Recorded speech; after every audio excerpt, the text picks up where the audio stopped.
This is Mandalore from Maw, and you're listening to the Escape Pod cast. Parts of this show were recorded in front of a live, captive studio audience. This is the way. One is a Grand Arena specialist from the UK. The other is a territory battle tactician from the US. Together, there are no signs of intelligent life on board. With both having played this game since launch, the one thing we are sure of is that you will be entertained. The Escape Pod Cast, a service of the Escape Pod Castaways. A weekly podcast about the mobile game Star Wars Galaxy of Heroes.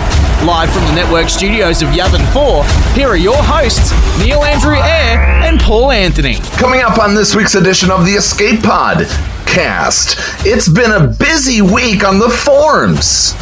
We barely had time to keep up. The road ahead is paved with good intentions while the light side territory battles start to take shape. But Paul doesn't like one of the requirements and writes an open letter to CG. It's their 4th anniversary this weekend, and we are getting 3 Clone Wars chewie shards. And more. We also got a journey's guide to the journey guide that doesn't provide much clarity, even though they say it will provide clarity. Yeah, Nev wrote that one. We find out how to get Ki Adi Mundi shards, and it reeks of confusion.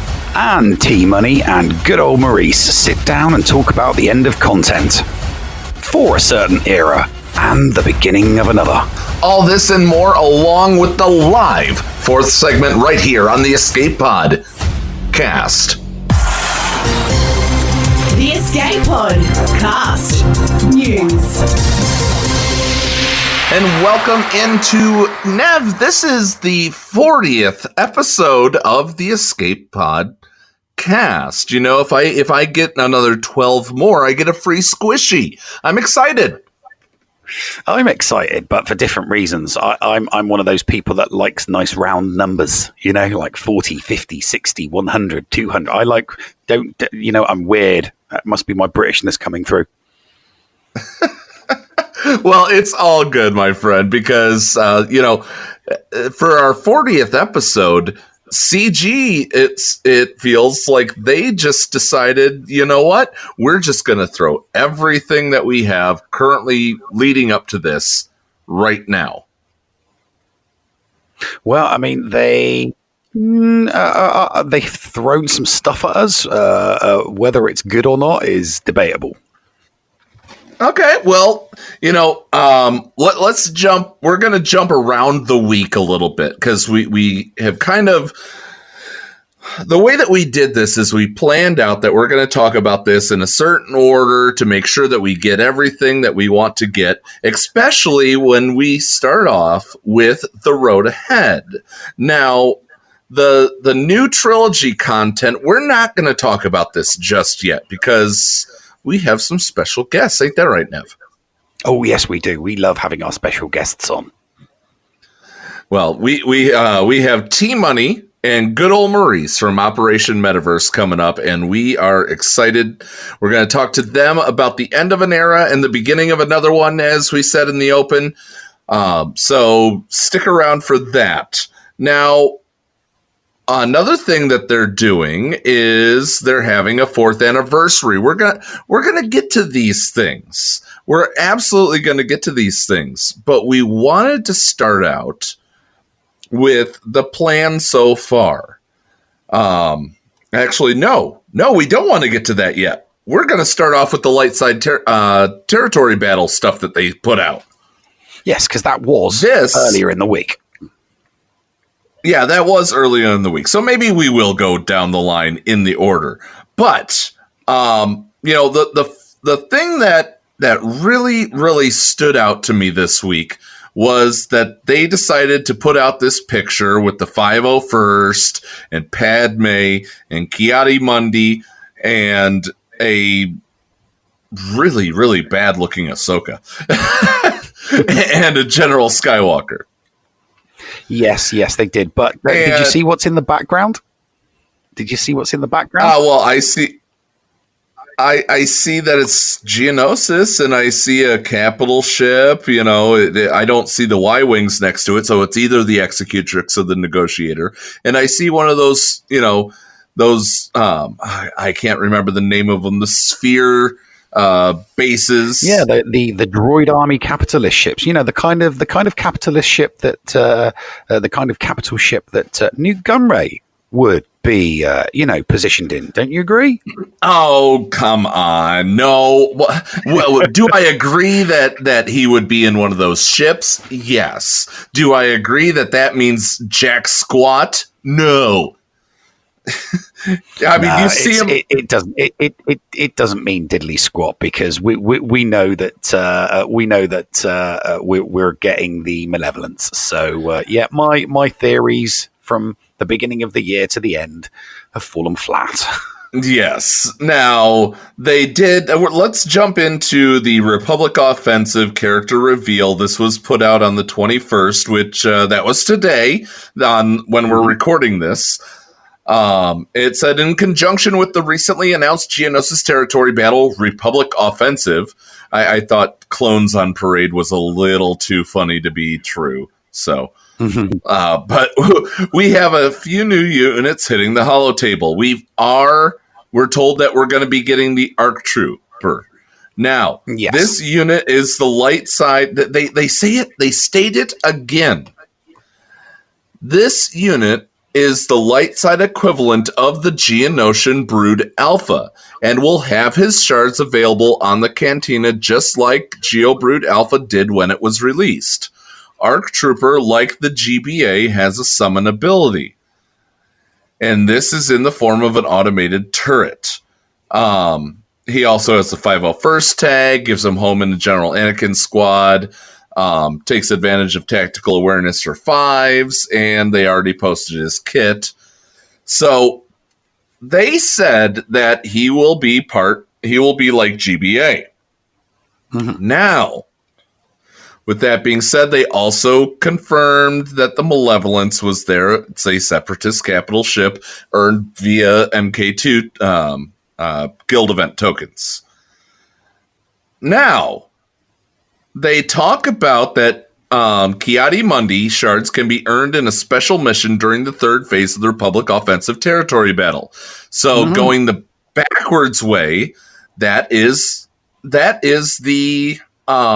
the arena. That's where we fight the Acklay going left to right. Mm-hmm. Yeah.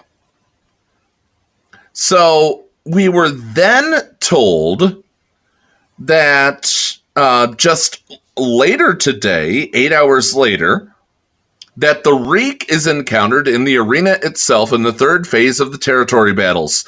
And your team of clone troopers, led by Jedi Master Shak T, must face off against both the Reek and the Bounty Hunter, who was the template for the clones, Jango Fett.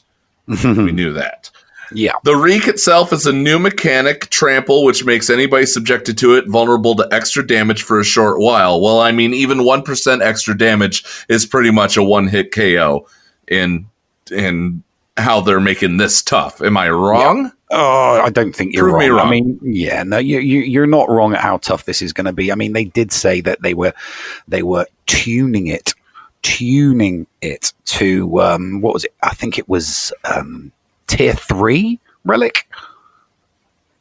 If my memory serves me correct, pretty sure. I mean, Gear 13 definitely. I'm pretty sure that it was tier 3 on the relic that they were tuning it to, though. Yeah. Well, we all know how that will go. Players who triumph over Jango and the Reek will earn Ki Adi Mundi shards for their guild as a reward, so make sure that your squad is up to the task. So, 501st get a bonus under Miss T. Mm-hmm. But another person, so General Skywalker is a bonus for Miss T, but he's a better leader. It's kind of like that first Poggle mission where, do you really want to take Poggle or do you want GBA's kid in there? Yeah, it is, because that one's always that mission has always irked me. It's like I don't want to use Poggle's leadership. I want to use the Game Boy Advance. So yeah, I don't know. Sometimes they throw these spanners in the works every now and then on events and on various different CMs, don't they? Yeah. Yeah. All right. But here's the other part of the Reek and Nexu encounters. Then there's the Nexu, and all the chaos of the engagement. The Nexu of the arena has escaped and is found in the cannon in the last phase of the territory battle. Now, so that's phase 4. He's seen in the final encounter in one of the combat missions in the bottom territory. Mm-hmm. So once again, that's what is essentially right now Newt Gunray's mission. Yeah. If you're going left to right, but instead you're going right to left. So Newt Gunray's mission is going to become the Nexu mission. And they'll encounter them in the final phase. This is equivalent to the AT. It's an AT-AT that you're fighting in light side territory battles, I believe. ATST. Not the ATATs. ATATs are the four-legged ones. ATSTs are the two-legged ones. I'm pretty sure. Right, but I thought there was like they scaled it down or something. It's been a while since I did Hoth. It's been a while since a lot of people units. did it. Yeah, it's an AT unit. It's an AT unit that you knock out at the very end of. In the 4th mission of the light side territory battle, where you need Commander Luke Skywalker. Now, are you going to need General Anakin, the epic confrontation character? I'm going to get to something on that at the end of this first segment, Neil. Mm-hmm. Okay. As we mentioned in the open, I did write an open letter to CG. We're going to be posting it. I wrote this on Monday when they initially announced in that light side Geonosis Territory Battles Republic Offensive, where they said the light side version of the event will feature difficult missions with iconic Republic characters, such as General Anakin Skywalker and General Kenobi. They also had a certain other Jedi in there, didn't they? Yeah, they did. I'm scratching my head. Please remind everybody, Paul. It was, I wish I could pronounce his name correctly but we'll say Emming effing Mace Windu. Mm-hmm. Oh yeah. I do really think that he should have been included in the fight against Jango. Oh, of course it should have. I mean, for if you're looking to make content to match content, because the movie is content at the end of the day, how you can have a battle that does not end up with Mace Windu squaring off against Jango Fett it's beyond me. How you can not have something in there, it really does amaze me that he really doesn't technically square off against him. He just stands in front of him and cuts his damn head off. He does have to deflect, what is it, 3? I think there's 3 shots. And you got to remember that, poor old Jango, he did get stomped on a little bit, so, he probably wasn't 100%, so Mace Windu did get to, did kind of take his head off while Jango wasn't like 100%. He had just been, ruffle stomped by, a very, very, very angry 4-legged alien with a great big horn. So maybe instead he got mollywopped? Yeah, mollywopped. Yeah, mollywopped would be a good description. Yeah, for sure. That's okay. Still no. I just wanted to make sure, we have a lot of continuing running gags. Now, I'm looking at all this, the character reveal, the Nexu encounters. It's all well and good. But it didn't taste right to a lot of people on Monday night. They've had some time to think about it, but there certainly was some passion and a lot of passion that initially comes out it is negative, Neil. It really, truly, sadly, is negative. Yeah. Well, like you just said, it doesn't sit right with people. When things don't sit right with people, opinions will be expressed. Yeah. So with that being said, I sat down late Monday night. This has a timestamp of 2 a.m. Central Time on Monday night. And I was honestly sitting there penning this. So, some of it has been addressed. I'll address whatever I need to after I read, because I want to read it verbatim. Because I want to give you guys the passion that I wrote in this open letter. And as I'm reading this live right now, we will then create a copy of this and also post it on our social media, on Twitter, on Facebook, because this truly is an open letter to Capital Games. Are you ready for this, Nev? Oh, yes. All right. I await with bated breath. All right. Dear Capital Games, earlier this evening you published a forum post touting the new Lightside Territory Battles features. As the Territory Battle Officer for my guild, the Escape Pod Yavin 4, I am now concerned for the stability of my guild and many, many like us. We are a strong group of dedicated launch and near-launch players. Our guild has stood the test of time with the Tank Raid, the Sith Raid, and even Dark Side Territory Battles on Geonosis launched back in June. The reason for this worry is that I believe to be a hard requirement of General Anakin Skywalker, an epic confrontation character that you just released a month ago, is wrong. Your track record of placing these epic confrontation events and the pacing of them leaves me no recourse but to provide this very stern monologue. I love Galaxy of Heroes. I wouldn't continue to host this show if I did not. And I do not want to see this game end or die from player base shed. I recognize that you feel that you will get a new player base with the Rise of Skywalker and the many shows that are coming out on Disney+. I also recognize that you have catch-up mechanics in the works to help those players rise to be able to play a little later content a little quicker. But I come before you today as I share this publicly for the first time on our Friday, November 20th episode to ask you to seriously reconsider putting General Anakin Skywalker into any sort of requirement for Lightside Geonosis territory battles. Now the problem is that not exactly that many have him even near ready. In fact, the number that I keep hearing is roughly 857 stars in the wild, but rather what the potentially forced usage would cause amongst the player base. Let's say that everyone who has General Anakin Skywalker ready were to join together. That means if it truly is 850, only 17 guilds total would be able to have the chance to even attempt this mission.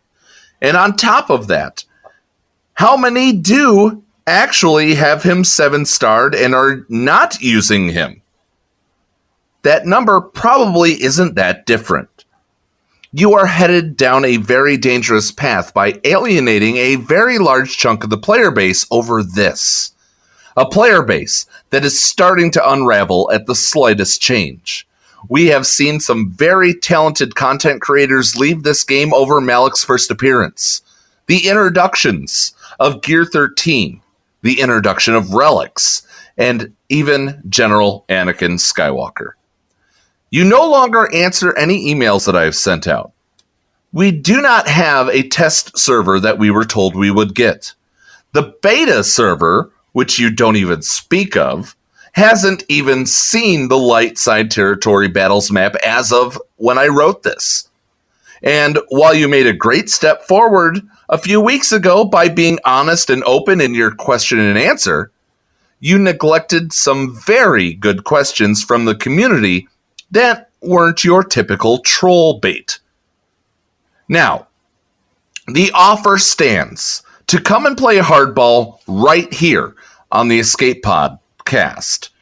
I even recognized the nod to us and to Galactic War Report in the article as well, and while I appreciate it, Galactic War Report deserves every single piece of that credit. We do, on the other hand, need to know that you're not trying to tear this wonderful community apart. If guilds continue to dissolve and players and content creators whom support you continue to hit that delete button on the app, those left behind will either continue to have nothing to do, or it will simply be a whale fight. And even those whales are straying from the flock. If I am totally off base, someone show me why. Via Twitter, via Facebook, or CG, I know you have my email address. The platform will be yours. The final edits of the show will be upon your approval. But I am not going to give you slow pitch softball. We are here. We, the Escape Pod Castaways Content Creator Network, supports you. Will you support this community as well? This open letter stands once again as the open invitation that you are seeking. Do not let our listeners down. Do not let your fan base and the community that you helped foster sit in the dark. Kit reveals and selective Q&As are all well and good, but let's have a heart-to-heart. You, Neil, and myself. Let's show everyone that the carrot being dangled of a new raid will in fact come to fruition, and that this game is alive and well. And if it isn't well, I assure you, answering the hard questions head on with us will stabilize its condition. Sincerely, Paul Anthony, the Escape Pod, part of the Escape Pod Castaways Network. I'm applauding you. That was a very, very eloquently put letter. Good monologue there. I mean, it's and you've got that all typed out so that we can post that onto the server, have you? So that everybody can go and read it. Yeah, and I will copy and paste that. It's probably going to be, there are a few things that, while I was reading it, you may notice a few edits, but yeah, the entire, yeah, but the gist of the letter is there, and I will post this. It's true. I will ask some hard questions. But it's only out of love that we will ask any of these hard questions. And, we're not asking, and unless you have some other motive, Neil, I'm not asking for them to give me the source code to this thing or tell me specific numbers. I just want to get hard fact answers out of why and when things changed. I mean, we know the departure of CG Carey had a large element in this, but there's questions that I'll keep up my sleeve until we know who we can talk to, and we will. We're not going to play slow pitch softball. We'll play ball, but it's not going to be slow pitch softball. No, it won't. Definitely won't be from me. Stiff upper lip and all of that. Yeah, I've got some tough questions that I'd like to ask them. I mean, obviously, now that we've gone over the Republic offensive and we'll continue the remainder of the segment with the road ahead, we can go on to we're actually going to come to one of the main parts for the road ahead, which is the hyperdrive bundle. Have you heard about the hyperdrive bundle? Actually, I have, and let's give people time to soak this in. Let's get to some of our partners real quick, and on the other side, we will absolutely hear what the new account specialist himself, Nev, has to say about the Hyperdrive bundle right here on the Escape Pod cast. The Escape Pod cast with Paul Anthony and Neil Andrew Ware. Macias Modding Mayhem is the premier remodding service for the game that we all love, Star Wars Galaxy of Heroes. With some of the most affordable rates in the industry, Macias will rebuild your roster from top to bottom and give you consultation on where to go from there. Macias has a 100% satisfaction guarantee and lots of useful additional services, including a full cleanup of your mods, loadout pages, PvP plans and more. Contact Macias today on Discord at all lowercase Macias number 0127. That's MIKAYAS number 0127 or at maciasmods@gmail.com. Macias Modding Mayhem, the official remodding service of the Escape Pod cast. From the ANZGC is officially a member of the Escape Pod Castaways. Make sure you go and search for Heinzie on YouTube today because he live streams a lot of his GAC content, and not only does he do that, he also does some pretty fun videos from time to time, including a behind the screen and also streaming Jedi Fallen Order.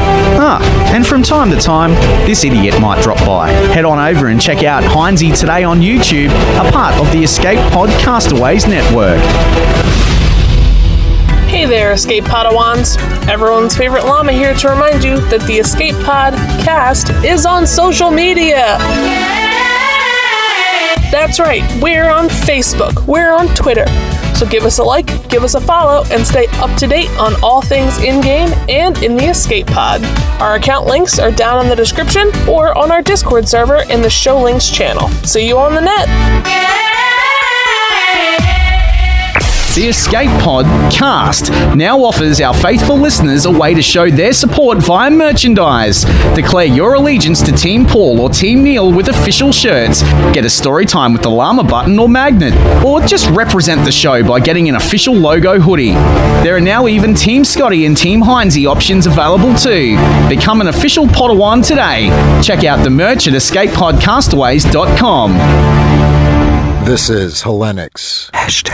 Shameless self-promotion. And you're listening to the Escape Pod cast, part of the Escape Pod Castaways Network. And welcome back to the 40th episode of the Escape Pod cast. And while things have changed, some things stay the same. And yes, I'm still here, but we definitely have a change that did happen. You know, Neil, you've been a new account specialist from the very, very beginning of when you started doing YouTube and when you became a content creator. Oh, yes. Yeah, and when you but you know, it's been a fun ride to see where you were.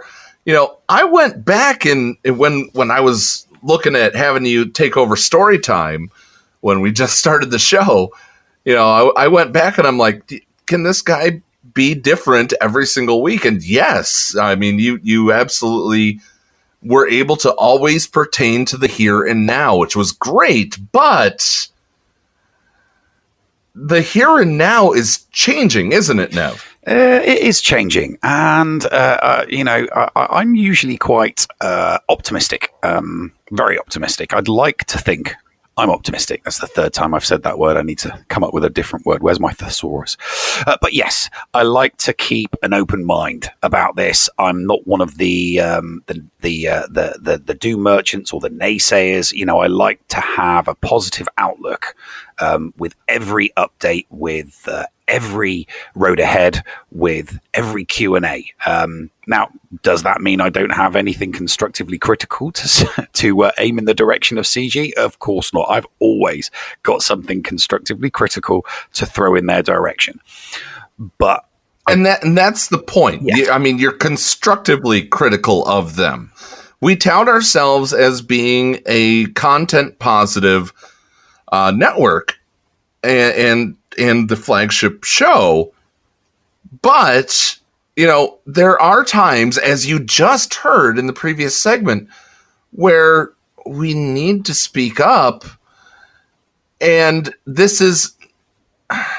You go ahead, because I have a different view on it than you do, but it's different. It's the bulk of the road ahead. The two main points, I think, of the road ahead are the journey guide and the hyperdrive bundle. Now, both these things are coming at the same time. They have to come at the same time.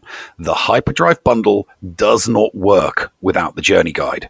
The journey guide does work without the hyperdrive bundle. And this is what's got me worried.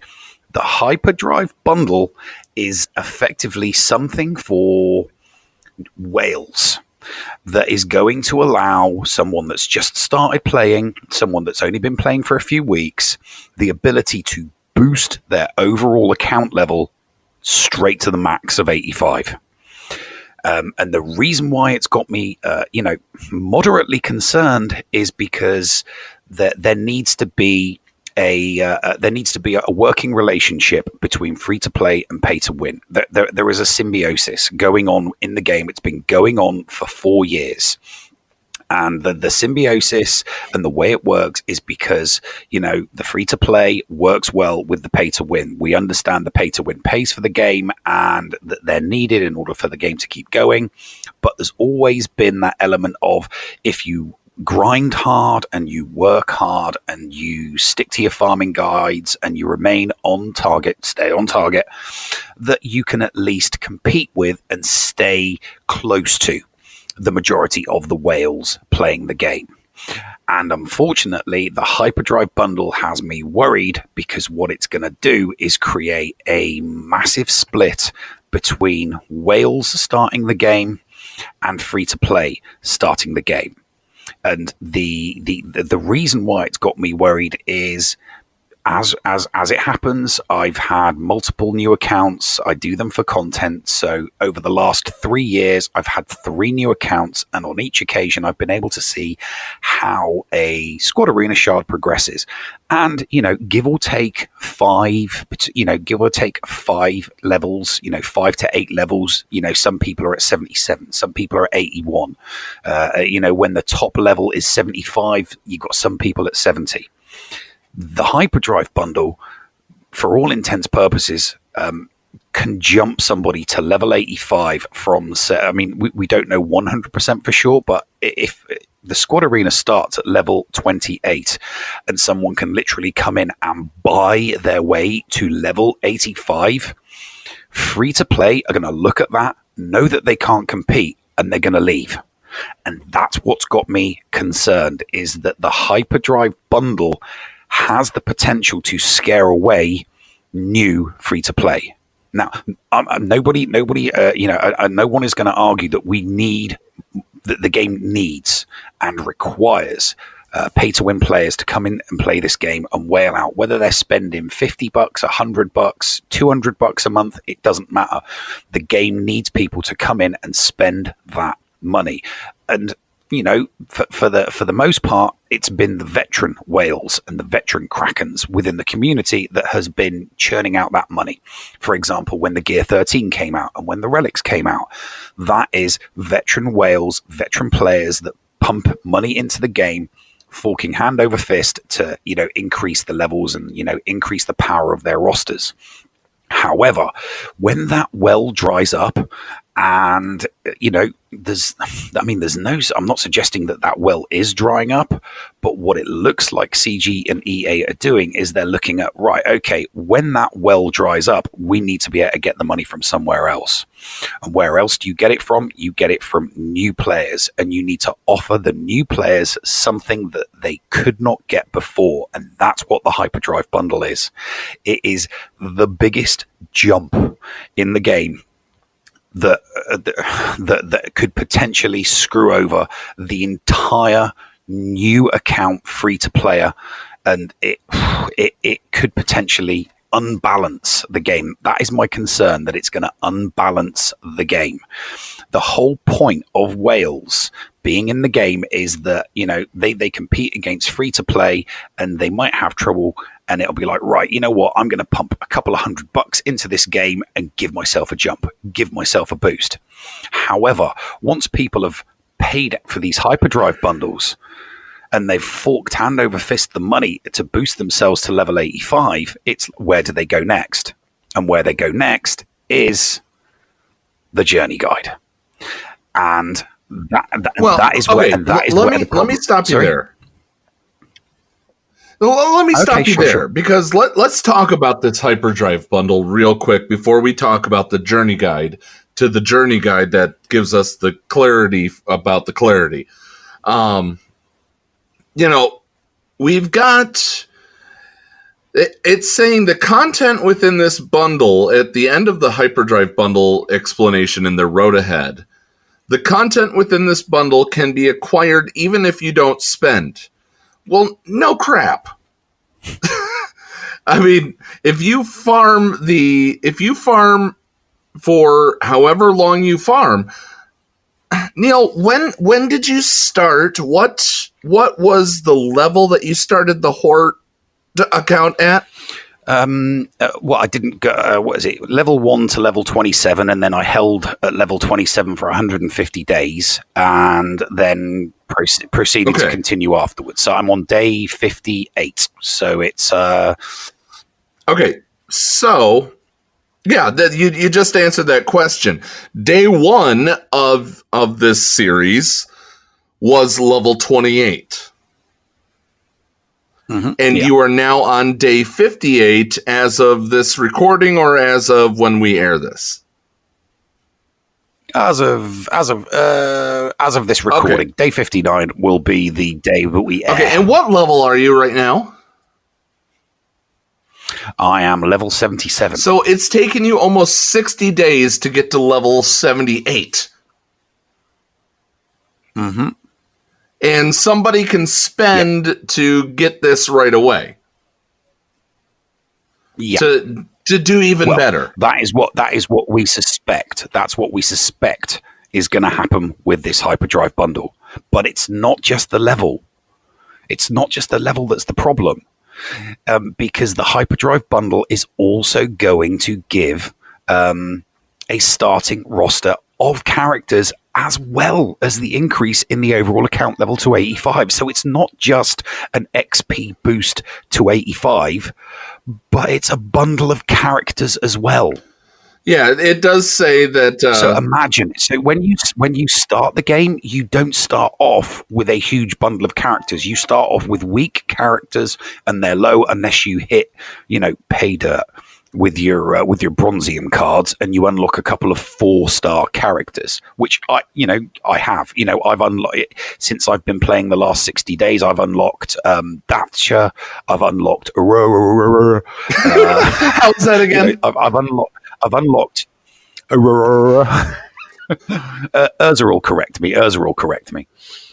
I'm butchering the name of one of his beloved Tuscan raiders, but so if you get lucky, you might unlock a few 4-star. I got characters. Boba Fett from that.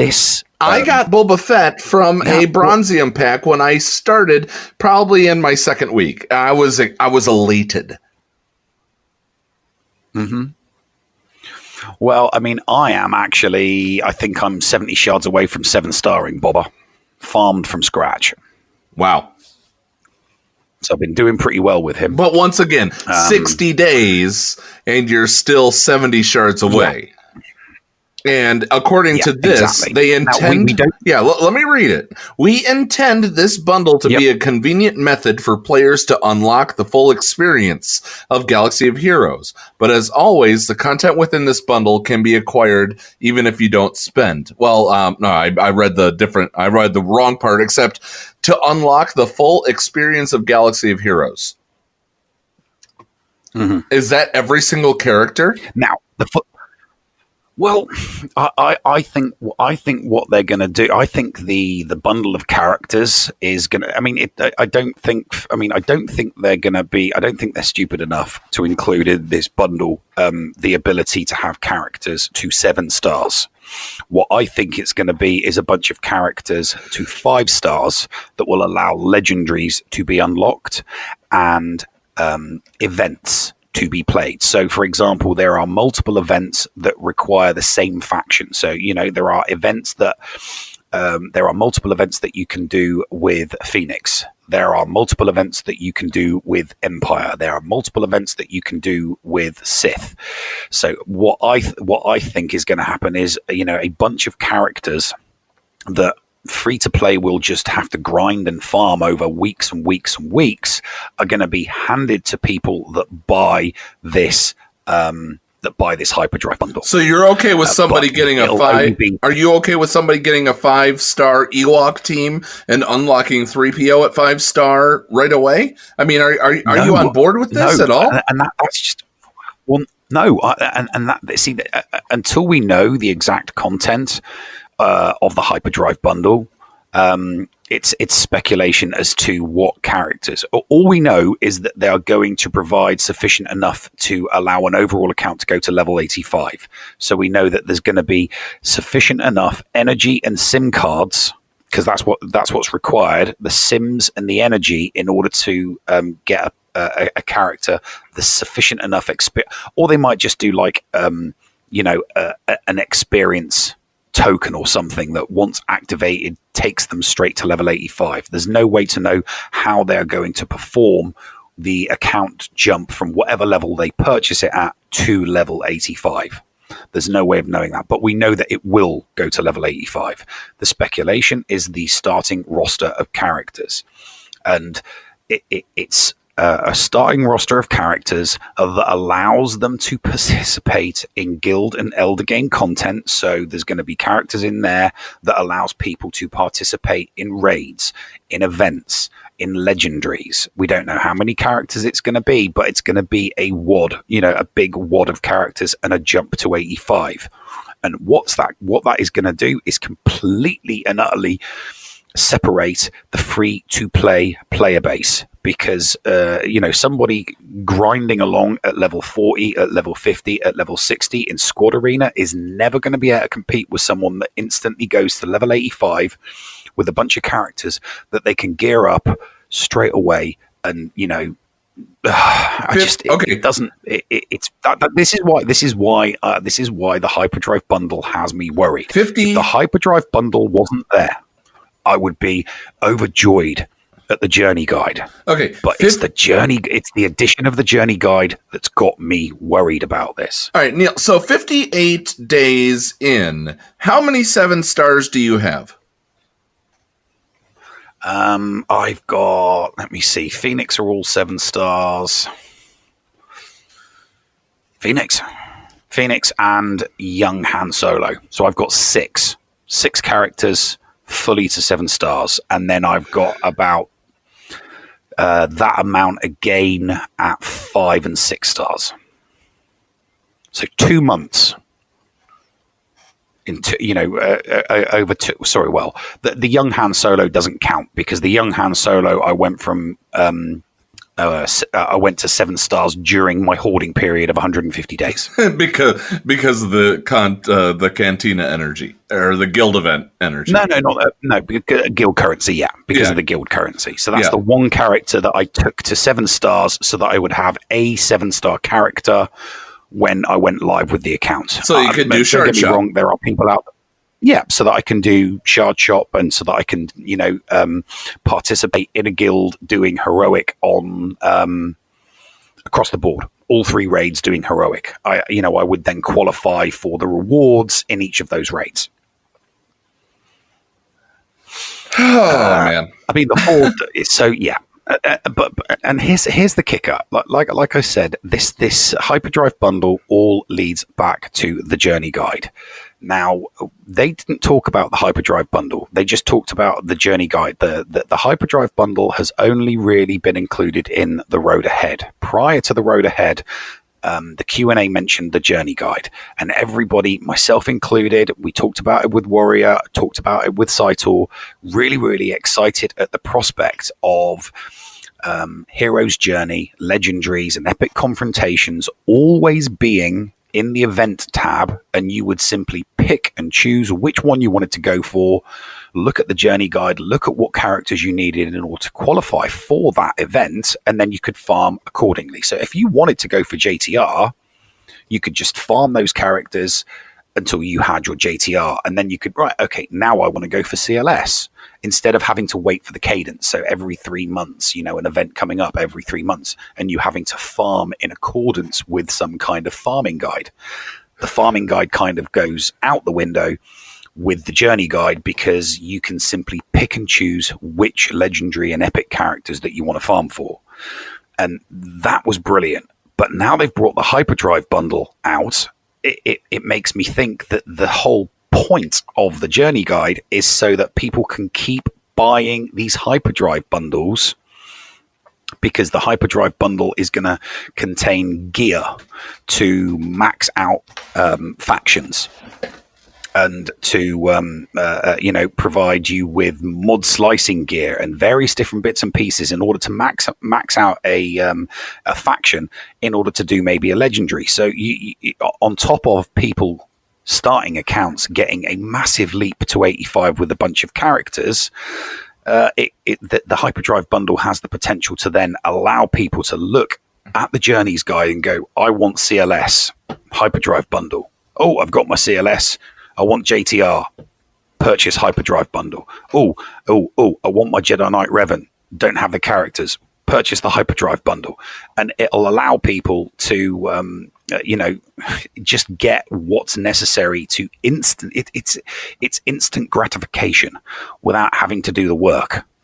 And then you're going to have a bunch of people playing that don't know how to play the game with, intermediate, pushing onto veteran accounts without actually knowing how to play the game. And they'll spend all of this money. They'll come up against people that do know how they're playing the game, and, whack them out of GAC, knock them off their pedestals in territory wars. And it's just, and you put the two together, and it just, like I said, it has me concerned and it has me worried. I'm going to touch on something that Arnold said during one of his recent videos. Is he theorizes, and there is definitely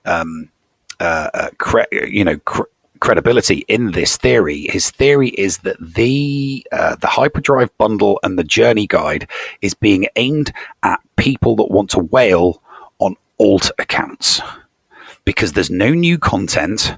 Whales and veteran players are getting bored with their current accounts. That there's nothing coming on the horizon.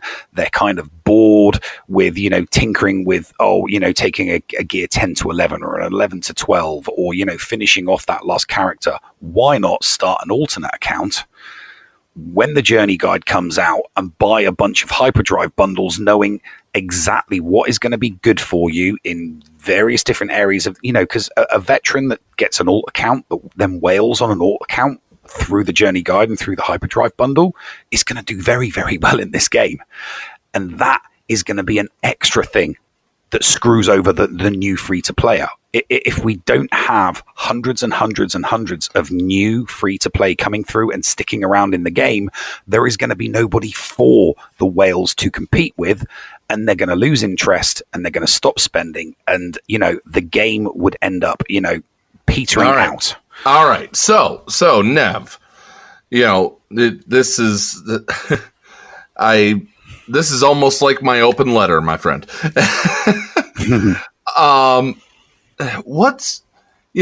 We have all of these concerns, and that's the best way to put it. We have these concerns. What do you say, or what is your solution to this while still being able to be profitable as a game that is under the tutelage of Electronic Arts? I mean, that they need us, or not us. They need the companies to be at certain profit margins, and I mean, how are they going to make this money without it? Well, the making the money isn't the issue. They will make the money, but it's going to be a fast buck, because without a free-to-play player base for the whales and the people spending money to compete with, then those people spending money are, very, very quickly are going to run out of they're going to run out of people to beat, and they're all just going to be fighting against each other. And it's going to be whale versus whale. So what's the solution?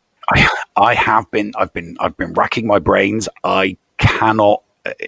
It's unusual for me, but I can't think of a solution.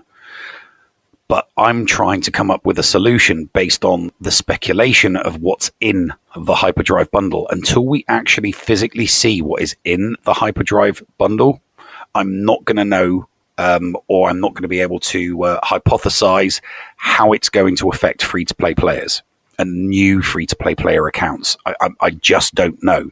If it's as OP as I think it's going to be, then it's not going to be a massive issue, because if the hyperdrive bundle has got dozens of characters in it and the ability to go to level 85, it's not going to be a major issue. It's just going to be veteran players buying into alt accounts, because if that is what you get, lots of characters and a boost to level 85, they are going to have to charge hundreds and hundreds of dollars for it. And someone just starting a game from a free-to-play point of view isn't going to want to fork out hundreds and hundreds and hundreds and hundreds of dollars immediately.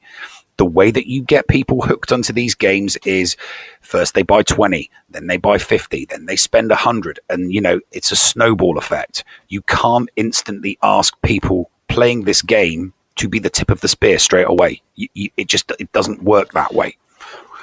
I know, hearkening back to the Twitter conversation that Carrie had with someone regarding, how much EA and CG would like people to spend playing this game and catching up in this game, figures in the thousands.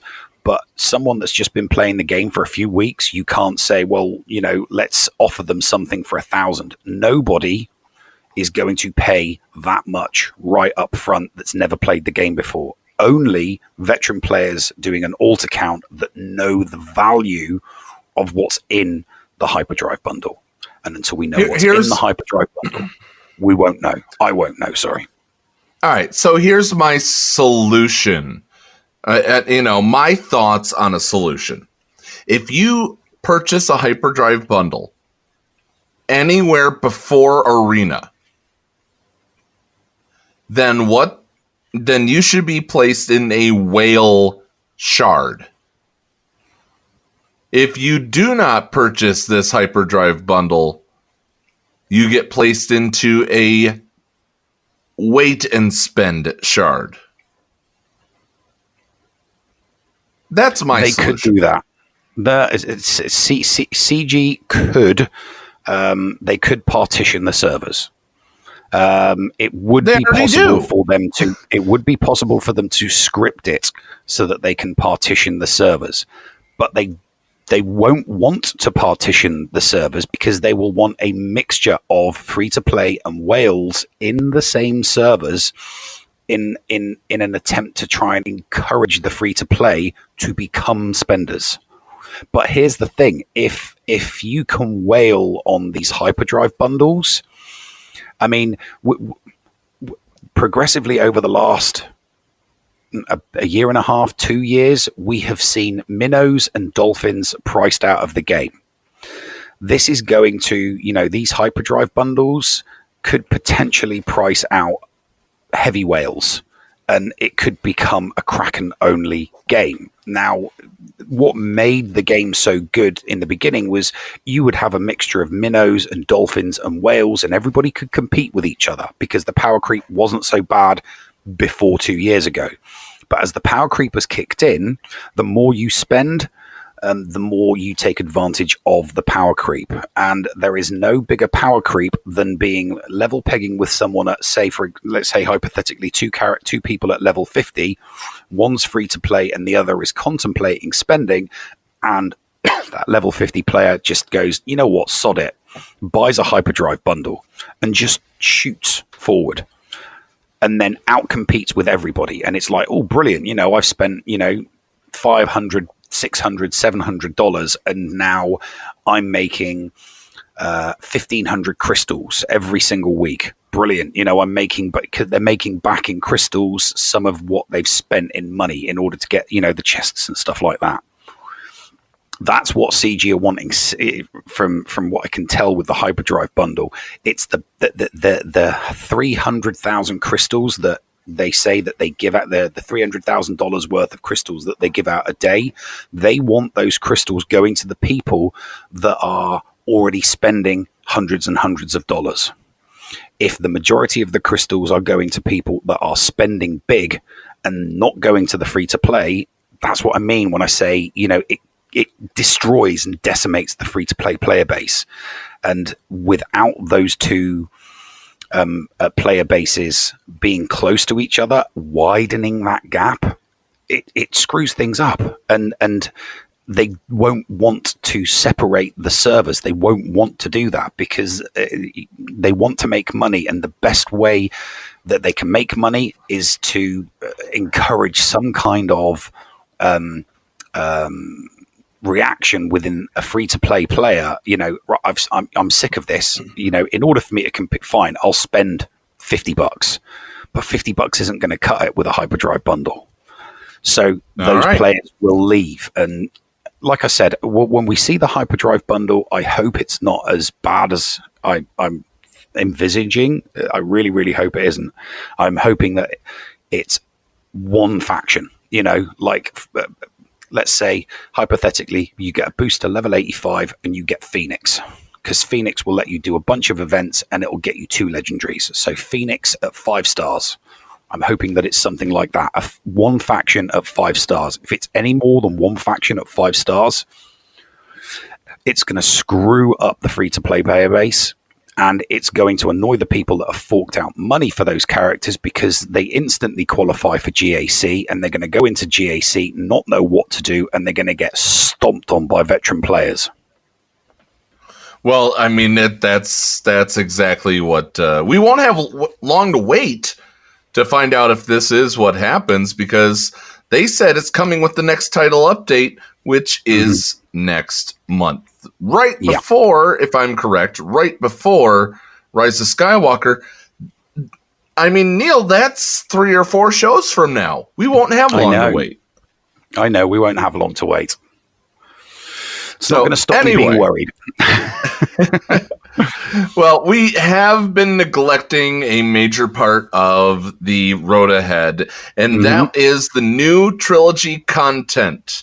And coming up after this break in Story Time with the Llama, we are going to talk with Operation Metaverse, T-Money, and good old Maurice right here. We're going to talk with T-Money and good old Maurice about that right here on the Escape Pod Cast. The Escape Pod Cast with Paul Anthony and Neil Andrew Ware. Hey there, Escape Podawans. Everyone's favorite llama here to remind you that the Escape Pod Cast is on social media. That's right, we're on Facebook, we're on Twitter. So give us a like, give us a follow, and stay up to date on all things in-game and in the Escape Pod. Our account links are down in the description or on our Discord server in the Show Links channel. See you on the net!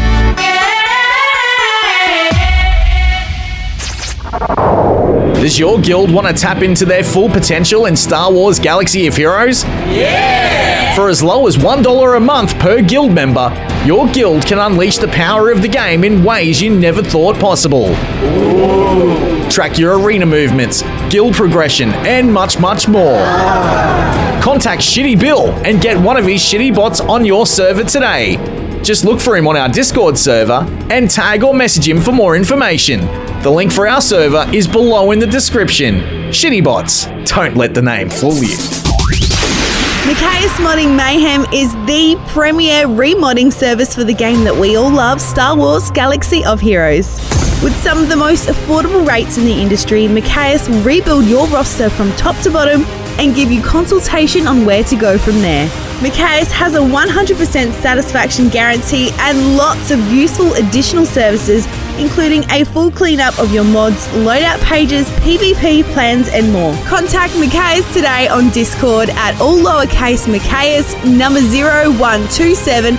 That's MIKAYAS number 0127 or at maciasmods@gmail.com. Macias Modding Mayhem, the official remodding service of the Escape Pod cast. This is Heinzie, and you're listening to the Escape Pod cast on the Escape Podcastaways Network. Back to school. The Escape Pod cast for kids. It's really cool.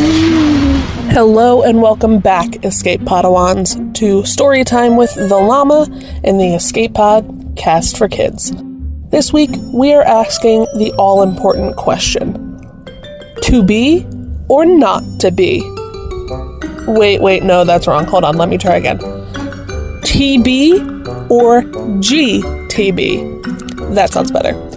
Should your guild be running Hoth TB or Geonosian TB? First, let's break down some of the differences between the two. The biggest difference right off the bat is the difficulty level.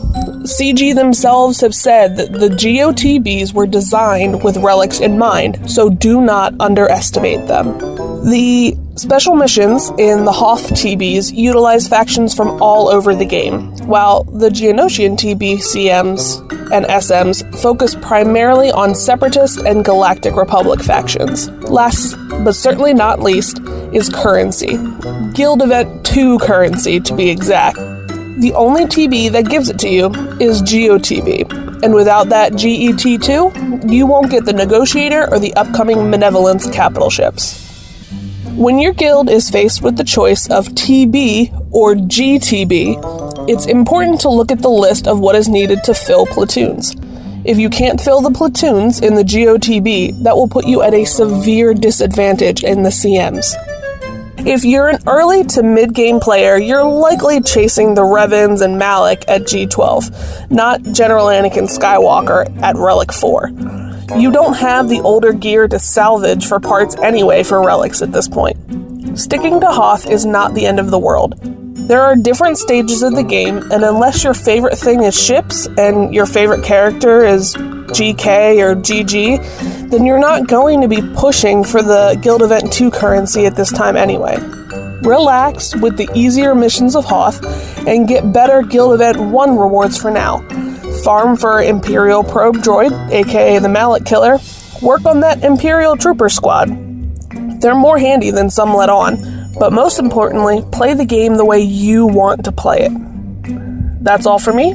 Tune in next week for more story time with the Llama and the Escape Pod cast for kids. Finally, after 7 days, I was able to get a few minutes alone to check the ship logs, and the emergency escape pods were launched right after episode 29 the week before. Now, there's only a small group of people who knew the codes. I need to do some more digging, but those 3 are definitely on the suspect list. The Escape Pod cast now offers our faithful listeners a way to show their support via merchandise. Declare your allegiance to Team Paul or Team Neil with official shirts. Get a Storytime with the Llama button or magnet. Or just represent the show by getting an official logo hoodie. There are now even Team Scotty and Team Heinzie options available too. Become an official Padawan today. Check out the merch at escapepodcastaways.com. Hey everyone, this is Biscuit Weasel here from the Escape Pod Cast Content Creators Network. I'm sure some of you have seen my latest videos about General Kenobi countering the Millennium Falcon and Rebel fleets, as well as my top 10 Zeta videos for newer players. But I want to help you guys personally.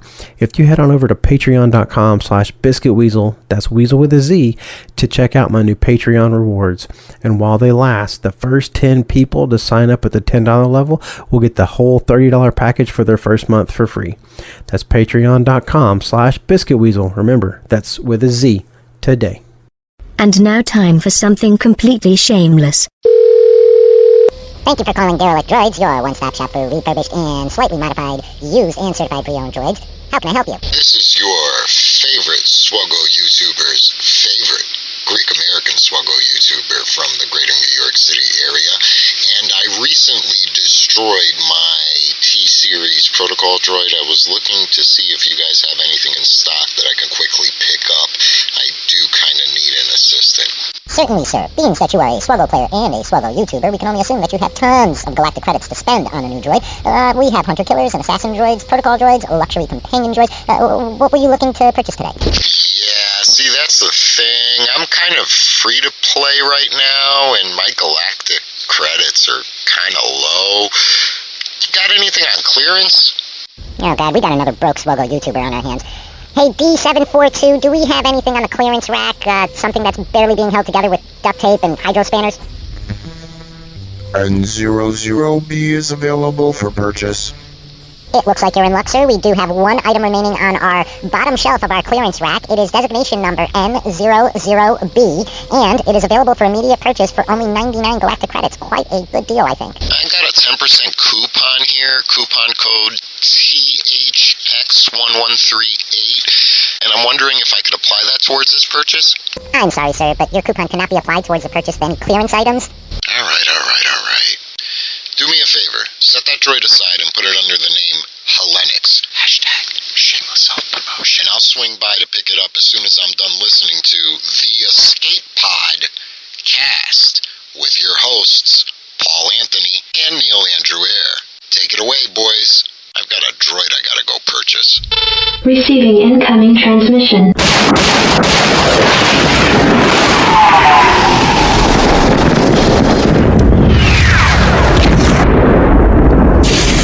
Receiving incoming transmission.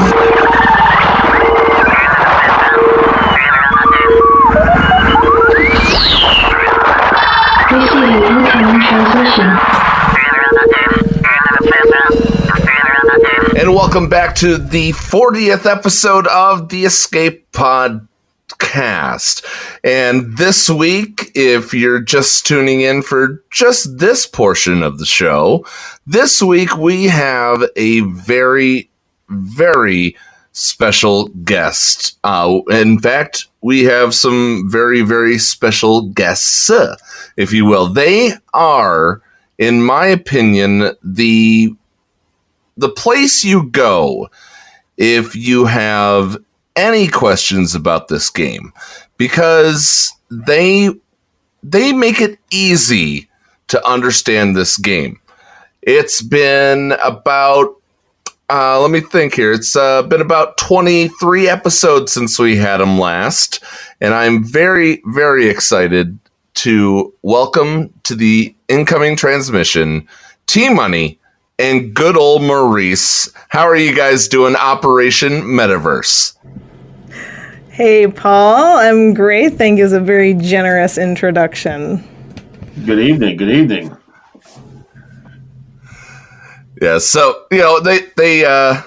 people apparently enjoy the introductions that I come up with these days, so why not give it to every single person? You are the master of ceremonies. I was kind of hoping you were going to say we were the best looking of all the content creators, but I'll take the informative part. That's all right. Well, I mean, you can't mess with perfection. That is Thaddeus from Going Nerdy. That is true. Yes. He does have a very nice shiny head, doesn't he? He does. Especially when he pulls out the tinfoil hat. Then it gets really shiny. Yeah, you guys did a great job. I think maybe it was 3 episodes ago. I think you had Thaddeus on, and also the guy from Bethesda. That was a great show. I listened to that one, I guess a couple weeks ago. Yeah. We've had him on Operation Metaverse as well. Great guy. Yeah, that the content creator special, that was that one has been one of my favorite episodes to bring people. So thank you for the kind words. We really do appreciate it. Now, we want to talk. We saved this for you guys. we just got done tackling the road ahead, with the exception of 2 items. And the item that we saved for you was the new trilogy content. You know, they mentioned that it's the end of the Clone Wars era, if you will, but it's the beginning of the new trilogy content.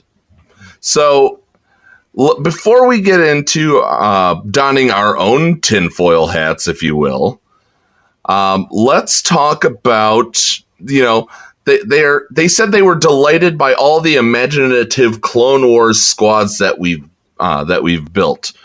What has been your favorite Clone Wars squad? And we'll start with T Money. Well, I mean, I guess good old Maurice really got me on to Shaak Ti. She's a really great character, and having her enable those those clones with Anakin for that big panic hit when he gets all fussy. That was a super fun team to counter Darth Revan with. I liked it a lot. It was just my style of play. I like kind of edge of your seat, and then, you know, the other team destroyed, you know, much like the Grievous nuke counter, that sort of thing.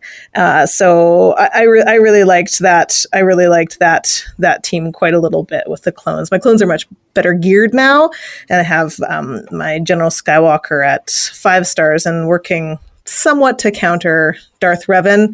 That's a pretty neat squad too, but I really like the Annie Nuke squad. So you've got everything to split your clones down into two squads then, have you, T Money? So you really took advantage of the new character, the new Clone Wars characters that came in to be able to have 2 squads. Well, I don't have my clone sergeant done, and so I just have the 3 main clones, General Skywalker and Snips for I have all the 501st basically. Everybody's at gear 13 except for Gas, and then I have Shaak Ti. I was running her at like gear 9 and 10, with my clones at gear 12 and Anakin at relic 7. OG Anakin, what are we calling him now? You know, so yeah, it was a nice team to have under geared and with just kind of lots of resources into Jedi Knight Anakin to make it work, to make it happen. Oh, right. So what? Well, I guess I was Neil. Yes. Yeah. Do you want to share with T Money what we call old and new Anakins? Oh yeah, it's of course, yes. It's Boss Anakin and Bitch Anakin. Yes. So obviously, Boss Anakin is the new version, you know, the new shiny version, and Bitch Anakin, you know, is the whiny one that you know, oh, Padme. And on the subject of Padme, well, what's your third? What's your third Clone Wars era squad then? What did you throw in with Padme then? Well, right now I'm running, it was all messed up before with Anakin and the clones, and then what do you use on Padme because she doesn't have a damage dealer. So, you know, there's some teams you can take down with using Padme without Anakin, but it's always, you know, again, edge of your seat sort of stuff. Right now, I have General Skywalker, the clones, and Snips, and then I have Padme, GK, Shaak Ti, Bitch Anakin, and a 5th. It depends what I'm running. If I need my Grievous nuke team, then I'm running R2. If I, you know, don't have that, I might be using it just the 4 of them. You know, Shaak Ti. Did I say Shaak Ti on that team? Yeah. Padme. Yeah, you said Shaak Ti and Padme. GK, Shaak Ti, Anakin, and then C-3PO needs to go with my CLS. So it's just kind of a moving target for the 5th one. I'll do 4 if I can get away with it. Mm-hmm. Is that similar for you, Gom? Is that kind of like the similar makeup you had for your Clone Wars era squads? Pretty much, and it's basically. It's ever since Shaak Ti was introduced, you know, obviously I go for the clones first. I would love to have her leadership Zeta back because I really don't find myself using her as the lead. I love her on the Padme team. Now that Ahsoka's kind of got the 501st tag, and she's kind of the temporary fill-in, for your General Skywalker or Rex lead sort of teams. Shaak Ti's been great on Padme. She's so flexible. You can use her in the Padme team, mod her like super, lots of health. You can mod her for the clones. You go protection. She's very flexible. Both her kit, how you mod her. Her relic adds even more versatility in terms of stats. It makes her even more of a Rubik's cube, if you will, of stats and what she can do. She's very, very good. The Clone Wars, obviously, some of the dark side stuff. I really enjoyed the Separatist teams, even the characters, the plug and play ability of those factions as well. Like me personally, I really like to run like a GG Nuke sort of comp. So I'm using a lot of Dooku, a lot of Newt. Kind of throwing the Separatist droids all over the place, seeing where they fit best. B1 is an excellent character. I think he's one of the best characters in the game. I like him a lot. He's also very versatile. I'm going to jump in real quick. You mentioned you're wanting that. You're wanting your Shaak Ti's Zeta lead back, but I mean, you kind of read tea leaves, if you will, even if you did it accidentally, because. Remember, Shaak Ti's going to be the leader to get Ki Adi Mundi shards. So, Oh, indeed. Yeah. I think you're safe. Pure luck. Pure luck that was, yeah.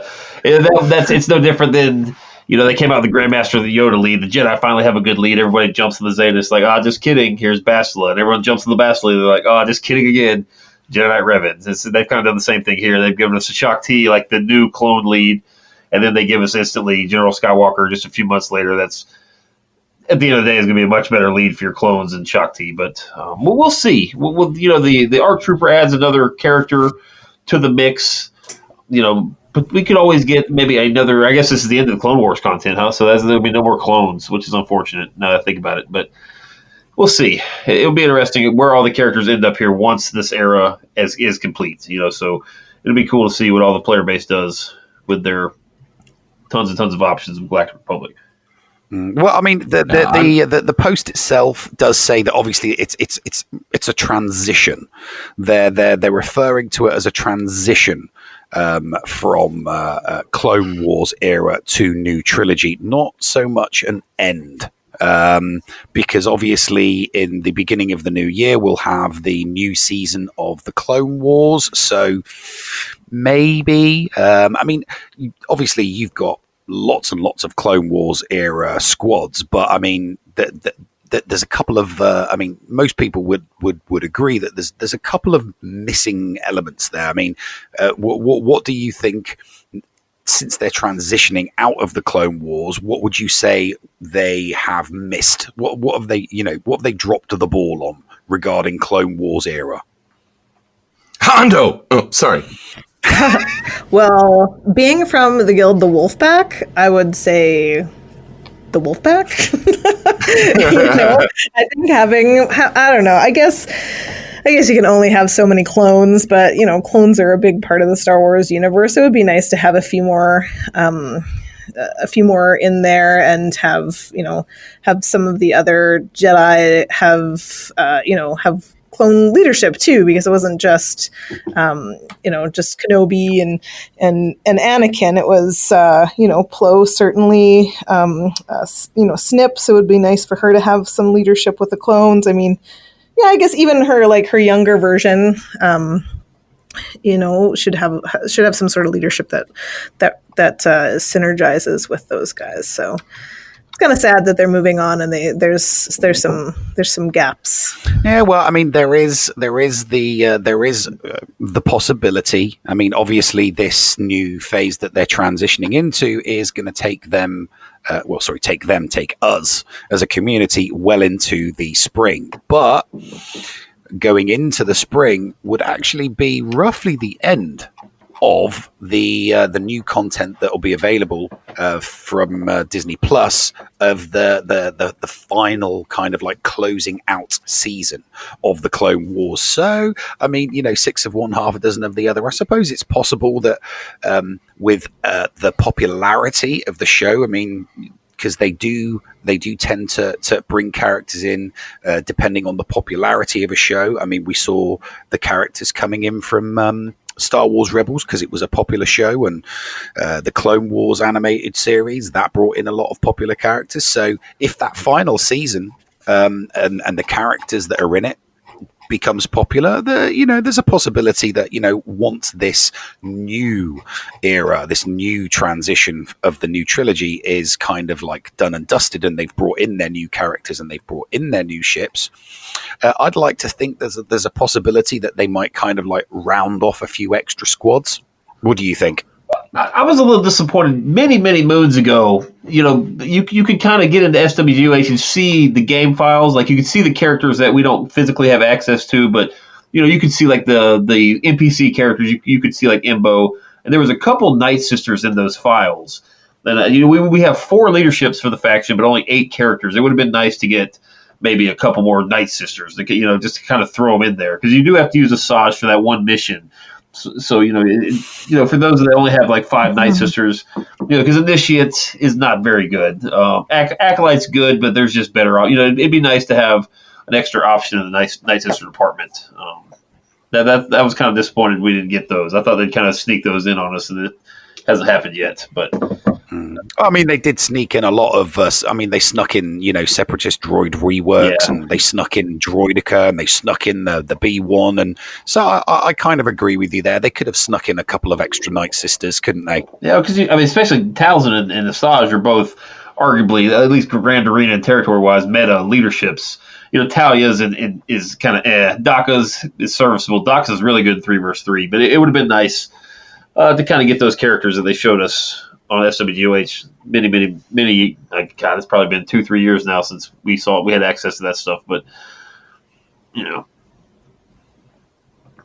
so, with all of that being said, we are heading for this transition to the new trilogy. What are your thoughts on the? They've only mentioned a couple of characters so far, and as they said in the post, that they can't release specifics about some of the other upcoming characters and ships. But give us your best speculations on what you think the game has to look forward to regarding characters and ships from the Rise of Skywalker. Well, I think one of the main things that we're going to see, and they hinted about this on the Galactic War report when they did their most recent interview, that they're going to kind of complete the ship factions. And we're seeing that right now with the Y-Wing, with, the droid ships and the coming malevolence, that sort of thing. So, we're seeing kind of, whereas it was kind of this, potpourri of ships before, like it was in the very beginning of Star Wars with Phasma, with God knows who behind her, in Arena being meta. Now we've moved way away from that for the most part. Geonosian Brood Alpha and Grandmaster Yoda I see a lot in my shard with under Darth Revan, but for the most part we have complete factions. We at least have enough characters to complete them. So I think we're going to see that with ships now. With Hux coming into the game, that says to me that a First Order capital ship is in order. Maybe that's going to be a legendary. I don't know. Capital ships are a pretty big deal. We don't get a lot of them, and so how are they going to introduce that if that's a thing? And then we have all this spattering of First Order, very good ships, very good standalone ships, but it's just not enough to make them meta. I know a lot of people who have used them to challenge the meta. If they have them well geared, they've been able to even beat rebels. But they're not. So I think we're gonna see a First Order meta. I thought it would really be an Arena, but just the timing of General Skywalker, I don't know. Like, they're not going to kick Skywalker out of Arena before he's even there, right? 7-star Skywalkers are quite rare still. So I think that I don't think the timing is right for them to, kick him out of Arena for a First Order meta. I don't think it's going to be a Resistance meta. We've had that. We've never had a First Order meta. If it's not Arena, then it might be in ships. But I don't know. That's my feeling. But I've been saving guild event tokens Mark II for Malevolence, and so I really, really hope that the Clone Wars meta in ships being negotiator and malevolence is going to be a true, what's the word? Something that does take hold. One could beat the other, or they are both balanced out, and they push out the pretty much mindless tapping of the Akbar Rebels meta. It's a hope and a prayer, and I know, sadly, we've seen where hope and prayers get us these days.